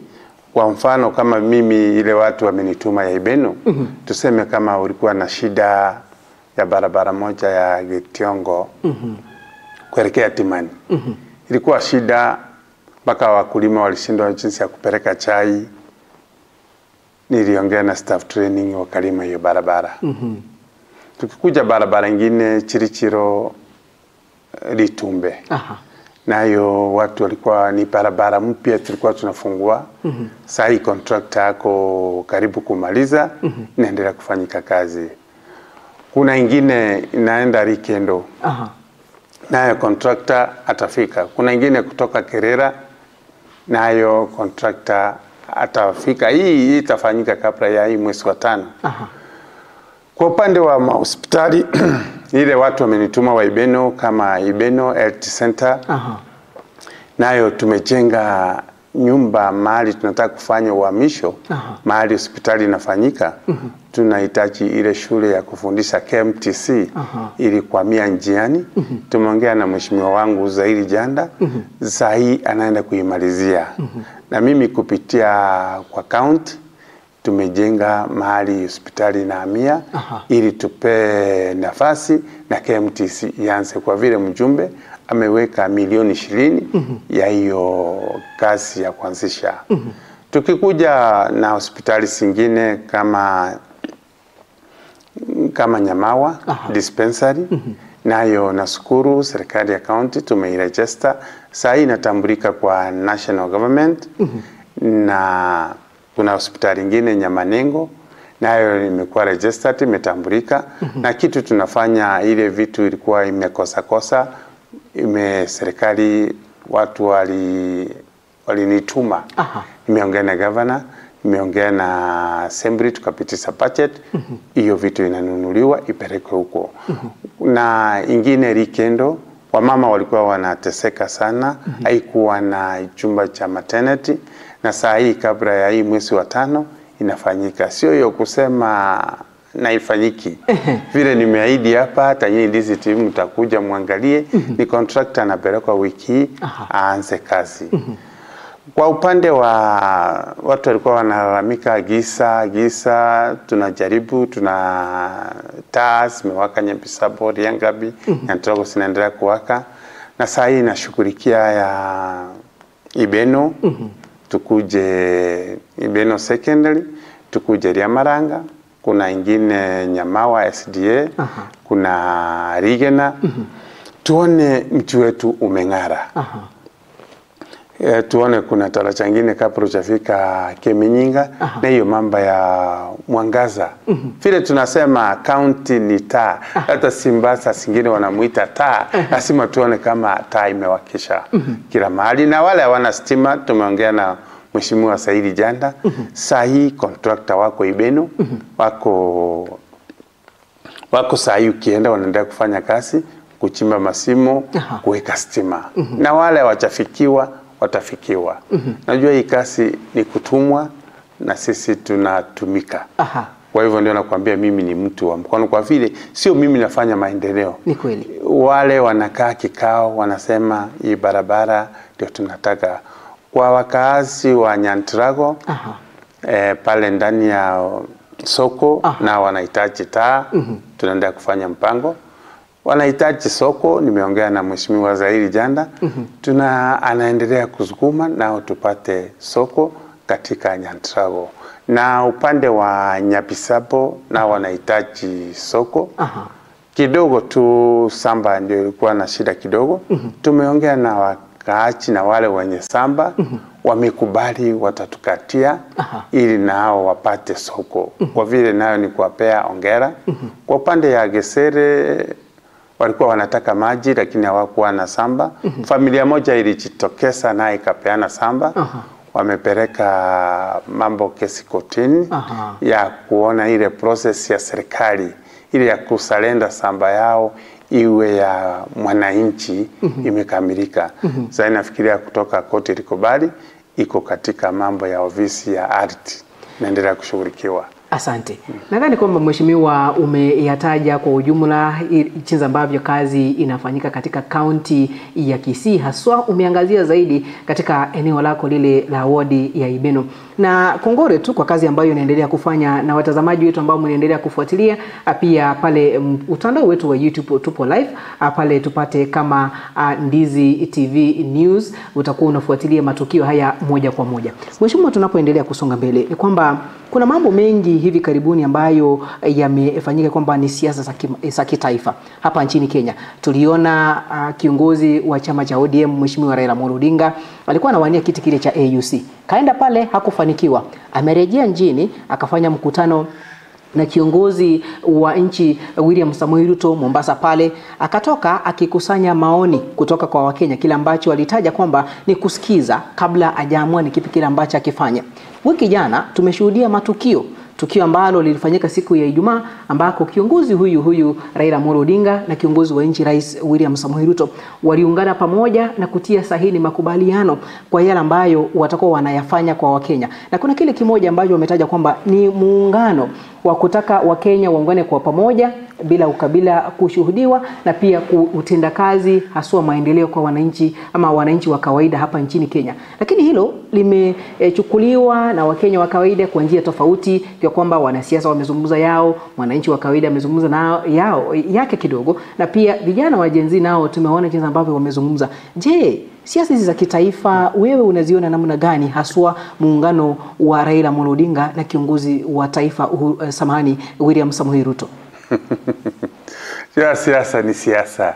Unajua hii sio maombi watu wanafanya. President wetu Dr. William Ruto hakuchaguliwa kama bishop ama pastor ama overseer. Ni siasa. Na sisi ni wanasiasa. Wakenya juzi walikuwa wanaomba, wanasema Mheshimiwa Honorable Raila Amolo Odinga asifanikiwe ile kiti ya AU. Ulisikia wakisema? Ni kweli. Kwa vile walimtaka akaa hapa Kenya, asaidie mahali ya kusaidia. Ndio. Na Waswahili wasema kufunjika kwa mwiko sio mwisho wa Kwa hivyo mwiko ulifunjika lakini sio mwisho. Ama kuteresa sio kuanguka. Ni kweli. Amerudi vile wananchi walimwambia akuje kusaidia nchi. Kwa fikira zake na ile ujuzi wananchi walikuwa wanamhitaji, ameona aungane na serikali ndio atasaidia. Kwa hivyo hatuwezi pinga sana kwa vile ile kitu tunahitaji ni ile kuona kama wamesema Dr. William Ruto ameharibu ama ameremewa. Ndio. Ameita baba amsaidie mahali ya kulemewa badala ya vitu kuendelea kuharibika. Sioni ubaya. Isipokuwa na wao sisi hatukumweleza ukikosa kiti ya AU. Najua ni ile tu tena Raila Amolo Odinga baba. Tunamsoea sana kwa kukosoa. Ndio. Hatutamsoea kwa kupea muungano. Lakini na historia yake kiangalia hii siasa tuanzie Rais Mwai Kibaki. walikuwa pamoja kufanikisha serikali. Wakati wa Moi alikuwa huko. Wakati wa Uhuru Kenyatta alikuwa huko. Na hii ni wakati wa Dr. William Ruto. Atakosa kweli? Kwa hivyo ni kusema nchi ni kubwa kuliko sisi wananchi. Kama ameona ama ni njia hiyo ndio tutasaidika kama Wakenya, tunamwombea Mungu amlinde, tuone vile ya kusaidika. Kwa vile hata akikaa nyumbani, tutaanza tena kuuliza kwa nini anakaa nyumbani. Kwa hivyo naye ile kupita kuchukua maoni, na vile maoni kama alichukua walimwambia ungana, ndio wacha sasa tuone ni njia gani kwa sia muungano wao. Serikali tunaendelea kupanda ama tunaendelea kushuka, kuanguka. Kwa vile ukiangalia historia, hata rais mwenyewe, watu wa rais walikuwa wanasema hii mambo ya nusu mkate, hii mambo ya kusaidiwa kwa serikali, hiyo sahau wa hii serikali. Ni kweli. Sasa wamefika wao wenyewe, wameona ile matamshi waliongea sio mazuri, wanataka na usaidizi. Sio kwa ubaya. Wacha tusaidiane, tuone vile nchi inaendelea. Ile kama saa hii ni mwakilishi wa wodi yenu. Ukiona mahali na Teresa, kama umeniambia lima maji hapa sijarima, ama tutengeneze hii barabara.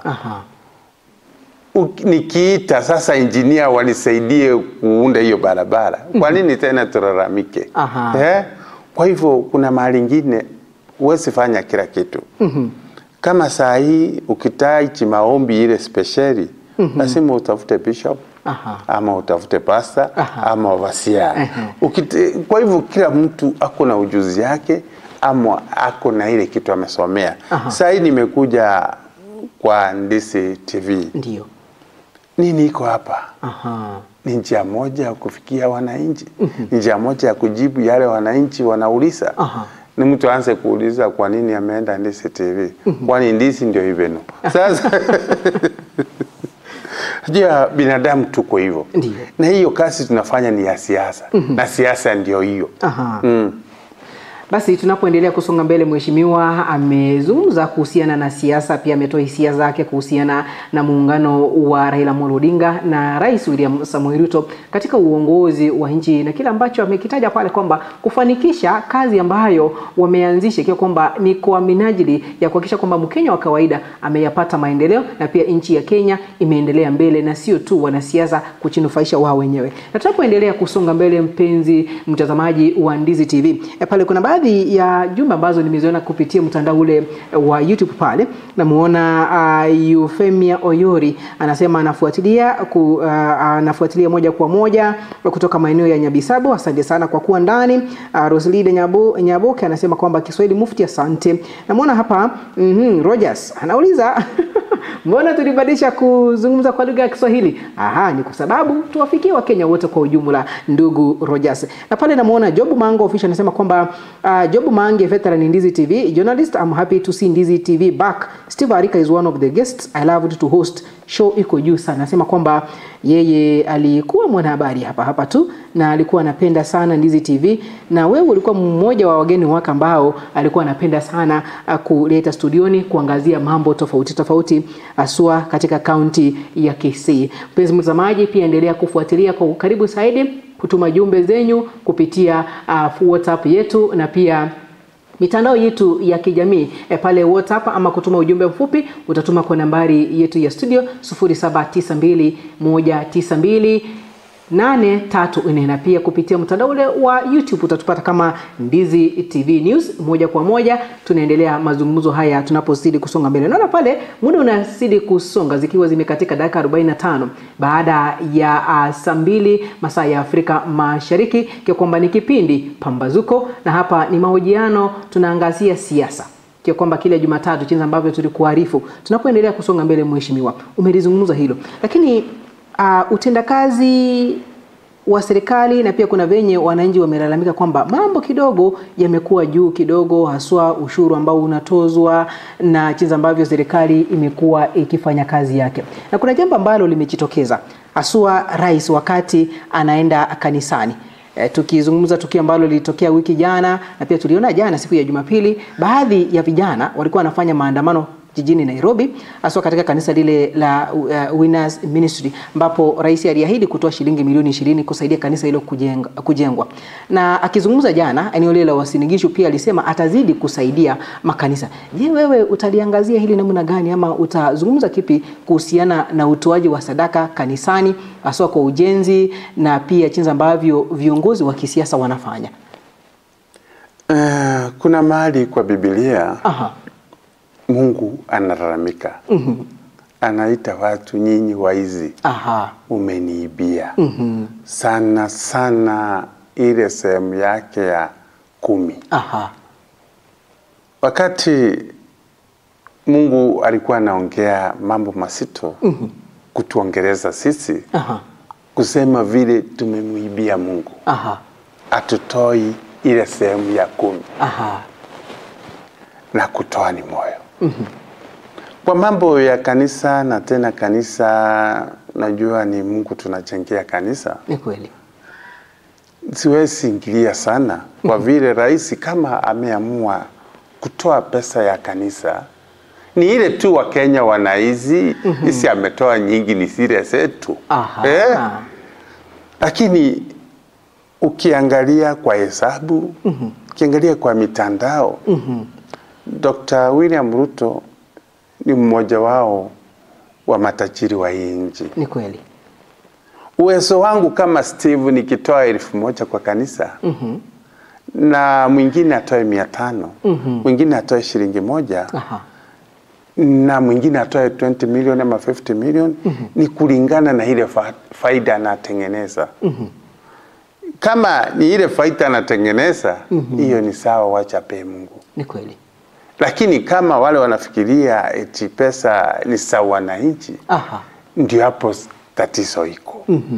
Lakini kutoa kwa kanisa, kujengea Mungu, hiyo siwezi kataa. Na wacha kila mtu atoe kulingana na uwezo wao. Kwa vile shida ni ile tu, kuna makanisa mengine walisema wacha wamrudishie pesa, isi ni nyingi. Shida ndio inatokea kama hapo. Na kutoa kwa kanisa saa zingine sio lazima utangaze. Ni kweli. Kwa vile na ile makosa kama ni kutangaza, na akienda akipeana bila kutangaza na itajulikana. Lakini saa zingine na sisi wanasiasa, kwani ukitoa tena bila kutangaza utajulikana. Ndipo sasa Biblia inataja kwamba ambacho mkono huu unatoa, huu mkono wa kushoto mwingine usijui. Ni ile kusema sasa, kwa vile na hii ujumi vile iko, kama mwananchi akisikia 20 milioni imetolewa, kwa kijiji akielezwa hiyo 20 milioni ingewaliza miezi 3. Mtu anasema kweli dunia inaelekea wapi? Lakini wacha tuone vile ujumi inainuliwa.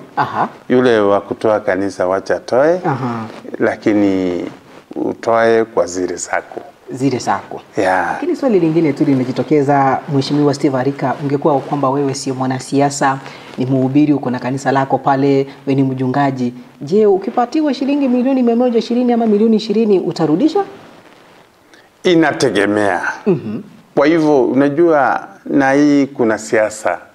Unajua hizi kanisa tunapeana, hata hizi pesa tunatoa, tunaitoa kwa ajili ya Mungu. Atupeani yule mtu wako pale. Yule ni mwakilizi wa Mungu, ndio tunapeana. Kwa hivyo kwa kanisa, na hiyo pesa inaletwa na Mungu. Kuna kwa Biblia anasema nijenge. Tafuta miti mulete kwa kanisa. Kama utaki tena uje kuulizwa Mungu, najua maswali ni hiyo. Najua nilikuwa hospitali ukukuja kuniona. Wewe siongoja Mungu mwenyewe usikie ni hospitali ndiye waende kumuona. Wewe si ujua hii ndio kanisa ya Mungu waende kujenga. Tunaendelea kufuata Biblia kwa vile neno la Biblia linasema neno lilikuwa, liko, na litaendelea. Yeah. Na basi tunapoendelea, Mheshimiwa Steve, ni kwamba kuna baadhi ya viongozi wa makanisa ndio wanaikosoa serikali, wengine jinsi ambavyo tumekuwa tukiona katika siku ambazo zimepita, baadhi ya makanisa yakarejesha baadhi ya pesa ambazo zimetolewa kwao. Na je, nafasi ya kanisa, viongozi wa kanisa katika uongozi wa nchi ya Kenya ni ipi? Unajua uongozi nayo, kanisa nayo inahitaji uongozi mzuri. Ndio.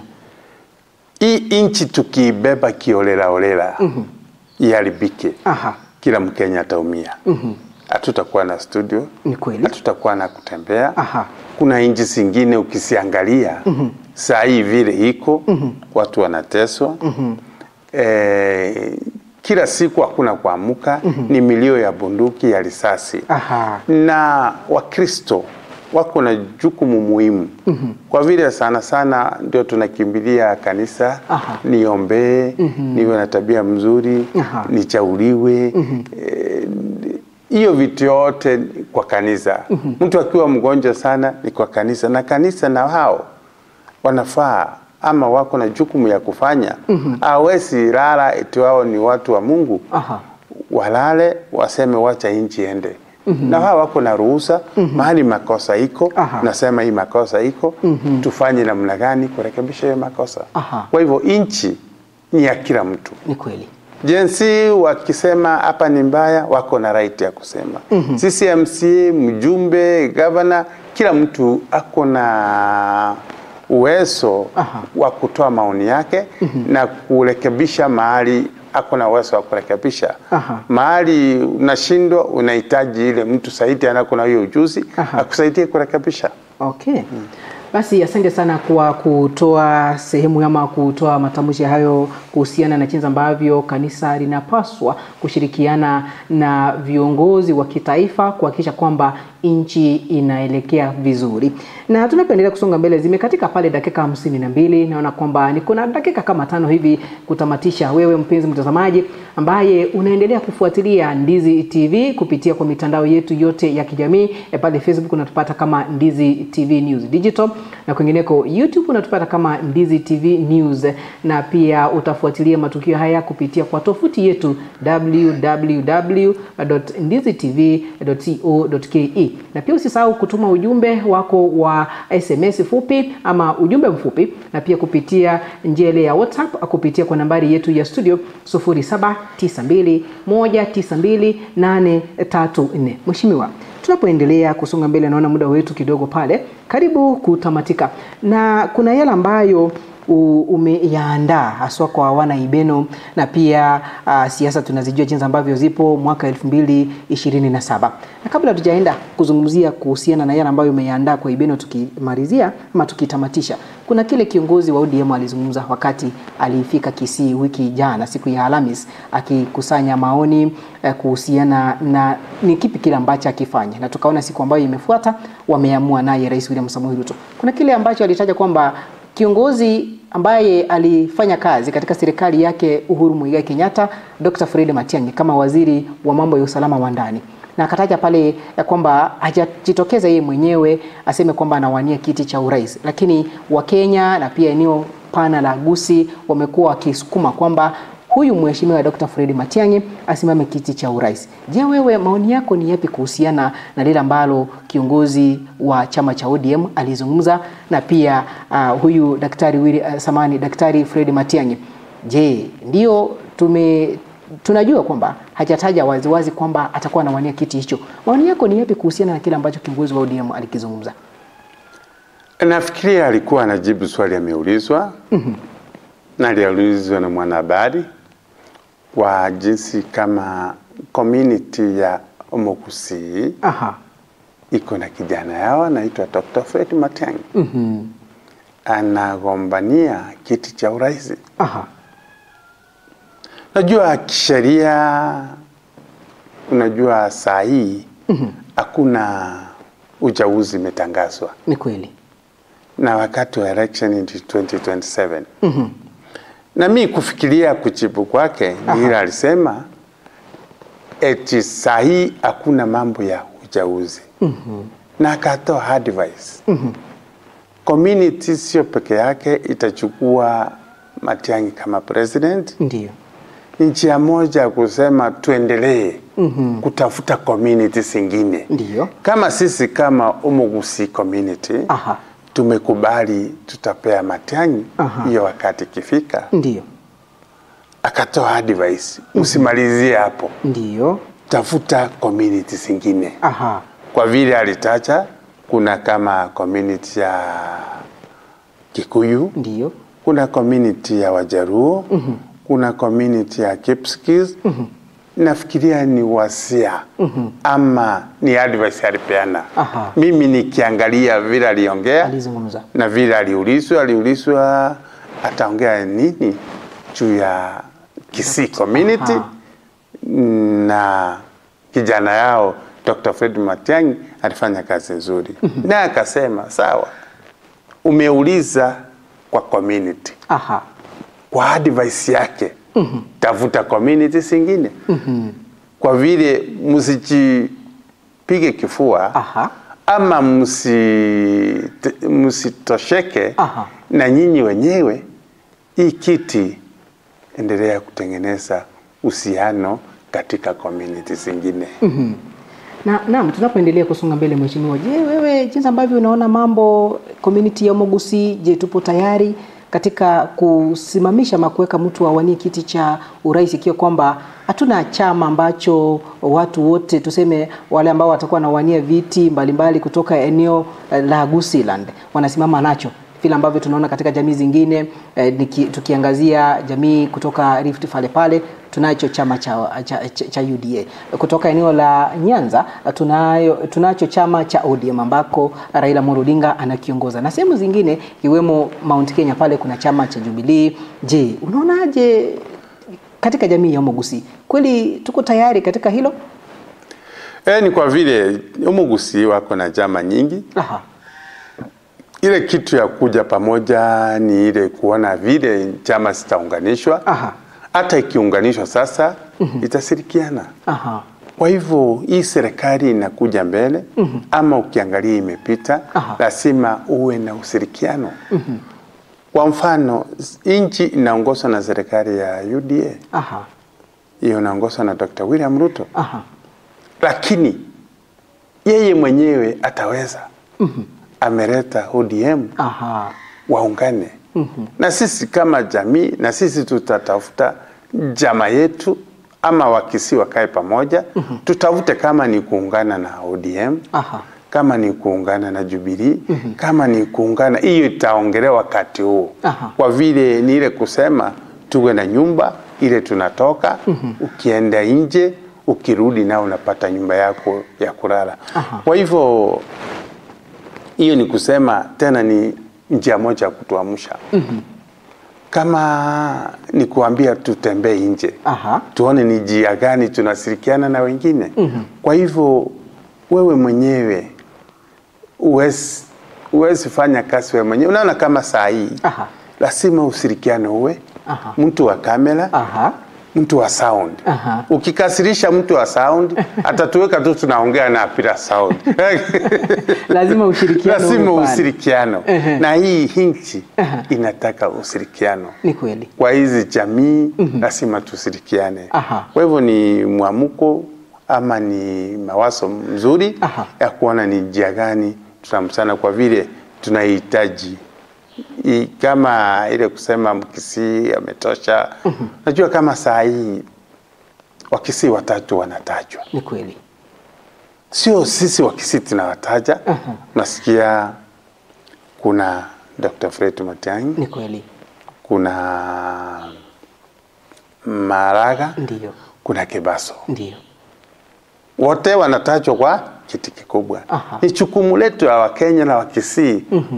Kwanza tunashukuru. Watu kutaja kabila moja watatu wametosha, hiyo ni heshima. Ni kweli. Ni sisi ni kuangalia kwa wanataja watatu. Ni nani hakuna usito sana kwa Kenya mzima. Sio kwa kijiji, kwa Kenya mzima.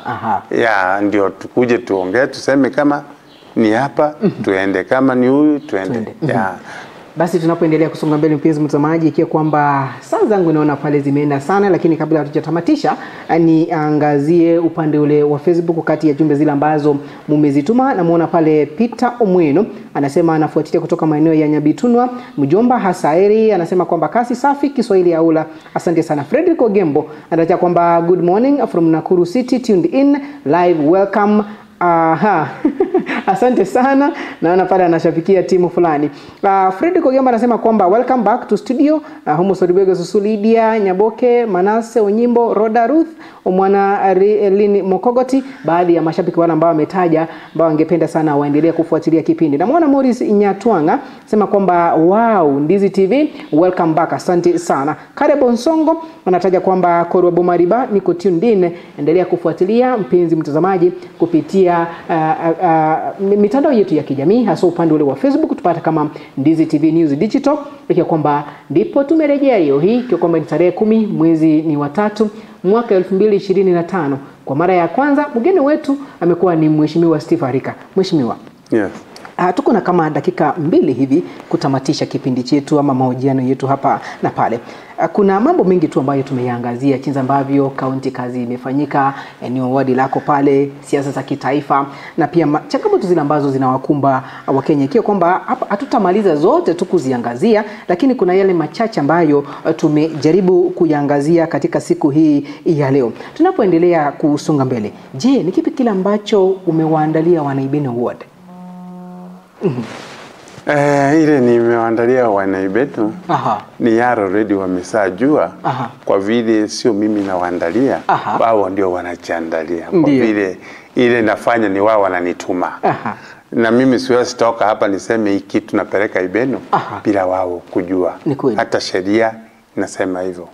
Na ile mimi kitu nalinda sana ni kuona ile wamenituma imefikisha katika assembly.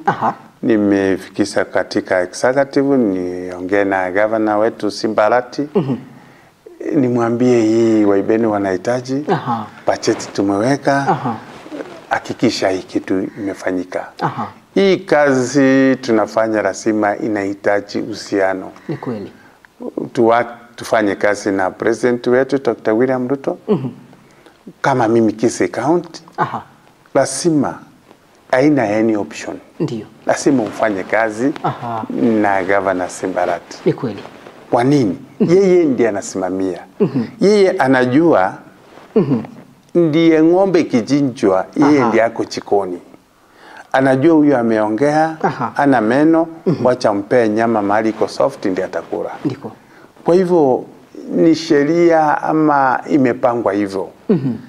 Hakuna jinsi wodi itaendelea kama ufanye kazi na governor. Kuna miradi kutoka national. Lazima ufanye na mjumbe. Ni kweli. Kama saa hii siwezi wadanganya. Siwezi fanya na mtu kama ufanye na Mheshimiwa Saidi Janda. Ni kweli. Kwa vile kuna ile mahali anafikia, mkono wangu huwezi fikia. Ndio nasikia watu wa Ibeno nawaambia makosa yote. Ili wanataka wodi ifanywe. Hakuna hata siku moja. Nimesai waambia. Tena sitawaambia. Eti hii barabara ni ya mjumbe, hii barabara ni ya president, hii ni ya ile nguvu wamenipa. Ndio imenipa nifanye nitafute hao. Kwa hivyo hakuna siku nitasema hii barabara ni ya Mheshimiwa Janda. Hii maji ni ya governor. Hiyo ndio kazi yangu. Kuhakikisha wale wa manifesto yangu ilikuwa inasema nitashirikiana na wale wamechaguliwa. Ni kweli. Na ukifanya na wale wasiochaguliwa utasonga. Utasonga. Saa hii nafanya kwa programu yako mimi na wewe. Ni kweli. Kwa vile hii masani yako. Ndio. Tena upate mtu anakuambia hapana, kuja hapa nje tufanye ingine. Sasa ni hiyo naambia watu wetu, kwa vile saa hii tumefanya karibu nusu wa miaka 5. Ndio. Na wengine wanalinganisha mtu amefanya kazi miaka 10 ndio na wewe umefanya miaka 2 nasema wewe sasa kazi ya isongi haifanyiki. Kwa mfano juzi walikuwa wanasema ni gavana afanyi, wakati gavana alianza kusunguka uliona ile maendeleo ambayo imefanywa, anaenda kufungua. Ndio. Unaona mabarabara saa hii kila mahali utapata tingatinga inafanya nini, kila kitu iko na mpangilio. Ndio. Sisi ni kuwa wavumilivu. Wakati sheria ilikuwa inaundwa hii miaka 5 tumepewa. Ndio. Kama uko na roho ya kufanyia mwananchi utakuwa umefanya. Kama una roho ya kufanya hata ukibawa 10 huwezi fanya. Kwa hivyo hii kazi yote tunafanya iko mpaka mahali ukifika na kabla hujafika watu wanaendelea kuangalia jinsi ya kufanya. Wamekuomba hiki, umefanya hiki. Uwezi, mtoto hawezi kuomba mkate mpe mawe. Ni kweli. Ama umpe ndazi useme eti mkate umetengenezwa na unga na ndazi inatengenezwa na unga. Vitu yote natengenezwa na unga lakini tofauti. Ndio. Hata kupea mtoto ndazi kama uchaleta mkate anakuambia sasa uchaleta mkate sawa, ndazi karibu lakini sichaleta. Kwa hivyo ni lazima tuvumiliane. Ni lazima tusaidiane. Hii kazi kama mimi napewa sio ya familia. Ni kweli. Hii kazi ni ya wananchi. Na nahitaji mahali nafanya makosa nifanyie umefanya makosa hapa. Mahali ile kitu inaenda pole pole nisukume niseme hii inaenda hivi. Kwa hivyo hizi kazi tunafanya na mwingine atakuja fanya, lakini ni nini utaachia watu wako. Ni kweli. Na kama governors wanajua wako na miaka 10 ya kufanya kazi. Ni kweli. Ili miaka 10 yake akimaliza atajiuliza kwani watu watakuja kukumbukia nini. Najua sasa kama mimi kwa wadi yenu niliomba watu nipe nguvu niwaombee vitu. Ni kweli. Hizo nguvu wakanipea. Sifanyi niendelee kuchaguliwa eti mwaka 2027. Ni kweli. Nafanya hii kazi hata wakati unatoka watu watakuwa wanakukumbuka ni nini ulifanya. Kwa mfano kama Ndizi TV itakuwa inakumbukwa. Ilianzia katika lugha ya Ekekusi. Wakati ilifungwa wengi walikuwa wanafikiria imeenda kabisa. Watu wakasema no, ndizi hakuna, ndizi hakuna. Tena imekuja kwa lugha ya Kiswahili. Sasa ni kama kusonga mbele. Na hii kusonga mbele sasa mpaka Mombasa watu wa Kisumu watakuwa wanafuatilia. Kwa hivyo hii vitu yote ni ile kuandika CV na kuendelea kusonga mbele. Kwa hivyo nawapongeza na nyinyi watu wa Ndizi TV. Director kwa vile wakati ilikuwa nafungwa walisema tunaenda kujipanga, tutakuja na ujuzi mwingine. Ni kweli. Wakati ule tulikuwa tunafanyia Nyamataro. Saa hii inafanyika Camelback Hotel. Na hii ni mmoja wao ya hoteli kubwa. Sasa kwa hivyo kutoka kwa pale data hii ni kusonga. Ni kweli kabisa mheshimiwa, tunapoendelea kusonga naona masaa yetu kidogo pale yameenda, lakini baadhi ya chumbe zile ambazo zimetumwa hapa nikiangalia upande ule wa Facebook namuona Embu Sorengi ya anasema kwamba kutoka maeneo ya Bonchari Bomwancha ako ndani, asante sana. Namuona huyu anasema niko ndani, salimia Honorable Steve Arika. Amesalimika. Journalist Esirono Mwenga anasema kutoka maeneo ya Kiambu anafuatilia. Douglas Hayenda anasema ako ndani. Freddy Onduko anasema kutoka eneo ya Bitare, Bokeire, Bonchari, Bomorenda Suneka ako ndani pamoja na Lydia Nyaboke, Natasha Mukute na Honorable Esther Okenyuri. Baadhi tu ya jumbe zile ambazo umezituma kupitia mtandao ule wa Facebook. Tunapoendelea kusonga mbele kia kwamba wakati wetu naona pale muda wetu umeyoyoma kabisa. Green Good Zabulaiza anasema kwamba ako ndani watching live from Nyangongo Kisii, asante sana. Wakati wetu naona kidogo umetupa kisogo. Naona pale ni saa 3:09. Basi ikiwa kwamba ni hivyo mambo yalivyo, nikirejea kwake mheshimiwa Steve Arika. Mheshimiwa, wakati wetu naona pale umekwisha. Je, maneno yako ya mwisho kwa mtazamaji wa Ndizi TV na pia urejeo wetu mpya ni yapi? Kwanza Ndizi TV ni kuwapea pongezi. muendelee vile mnaendelea. Ni kweli. Kwa vile na ile ujuzi yote mlienda kuchipanga, mmechipanga, sisi tuko nyuma yenu. Mtupe mwelekeo. Kwa vile hata nyinyi ndio ni wafanyikazi wa wananchi. Hizi program mnafanya. Kuuliza ni nini, mgeni gani utaleta, ni nini utaongea, wananchi wa kufuatilie. Na hiyo ni kazi ngumu. Ni kweli. Kwa hivyo ni kuwapea, Mungu awape afya mzuri. Director, Mungu awasaidie. Waendelee kusonga mbele. Na hii na sisi na hii ni ofisi yetu moja ya kufikia wananchi. Na kitu kingine kuambia wananchi, maendeleo haitaki kelele. Maendeleo ni kama pesa, nayo sitaki kelele. Ni kweli.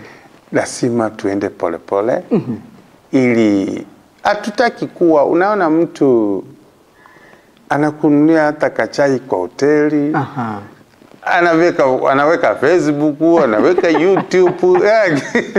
Kwamba amekununulia chai.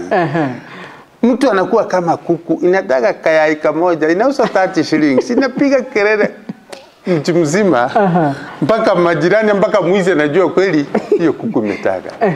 Lakini ng'ombe ikiweka fresha, inaanzia 1200 ama 100. Haipigi kelele. Ni kweli. Kwa hivyo tusipige kelele yale tunafanya.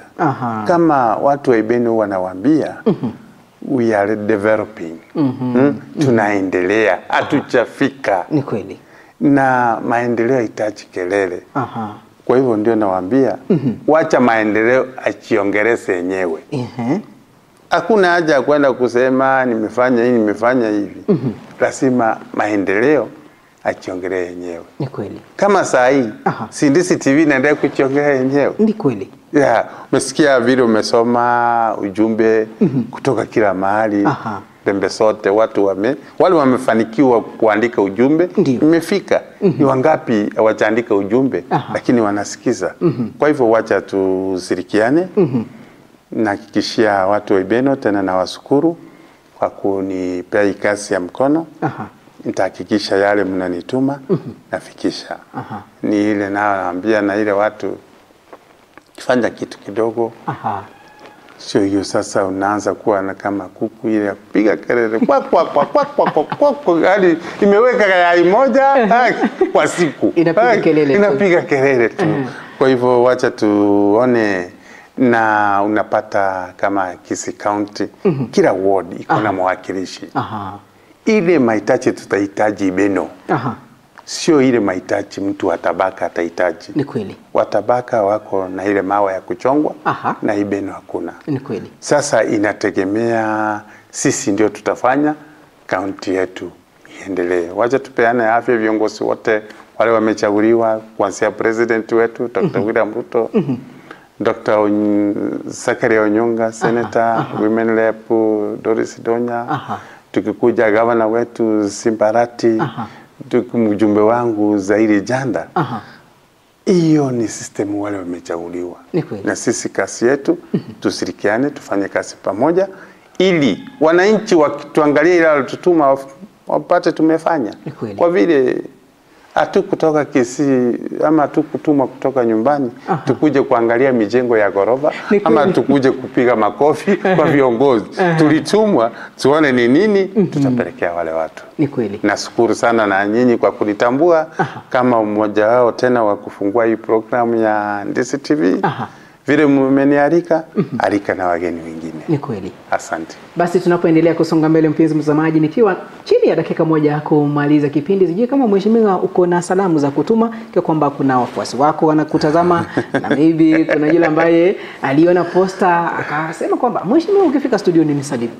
Sawa, kwa ujumla nashukuru sana Bishop, Father, Overseer, watu wa kanisa, viongozi mbalimbali, mashabiki, wanamuziki, wale wako nje ya Kenya, wote kwa ujumla nawaambia asante kwa kuendelea kutufuatilia, na ujumbe ile nawapea, Ibeno imewakaribisha.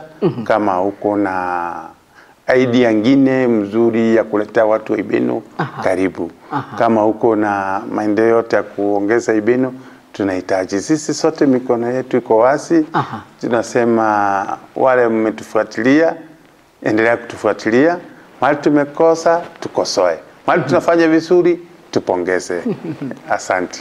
Asante sana Mheshimiwa Steve Arika, na asante kwa kupata nafasi kutembea katika kituo hichi cha Ndizi TV. Kwa kwamba ni mara ya kwanza tumerejea katika lugha ya Kiswahili na mgeni wetu wa kwanza amekuwa ni Mheshimiwa Steve Arika. Kuna mengi ambayo tumeyaangazia, mmeyafuatilia. Nadhani kwamba kwa mashabiki wake wote, mashabiki pia wa Ndizi TV, mtaendelea kuelimishwa, kuburudishwa kutoka kituo hiki cha runinga hii. Basi bila kupoteza wakati tu tena bila kupoteza wakati na tena, wiki ijayo siku ya Jumatatu katika kipindi chetu cha Pambazuko tutakuwa na kikao kama hiki cha kuangazia mambo ya kisiasa, iwe kaunti ya Kisii, iwe siasa za kitaifa, maeneo yote tu, kuhakikisha kwamba uongozi ama viongozi wale wote ambao waliteuliwa wanawajibika katika kazi yao na kuangazia yale ambayo yanaendelea katika siasa za nchi ya Kenya. Basi niseme ni asante kwa kufuatilia sisi tangia asubuhi wakati tulianza tukiwa na dadangu Jacinta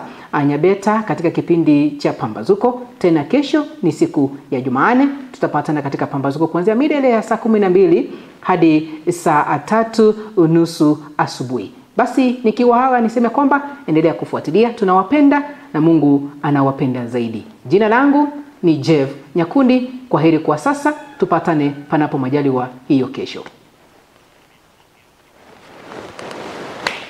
Asante. Asante sana.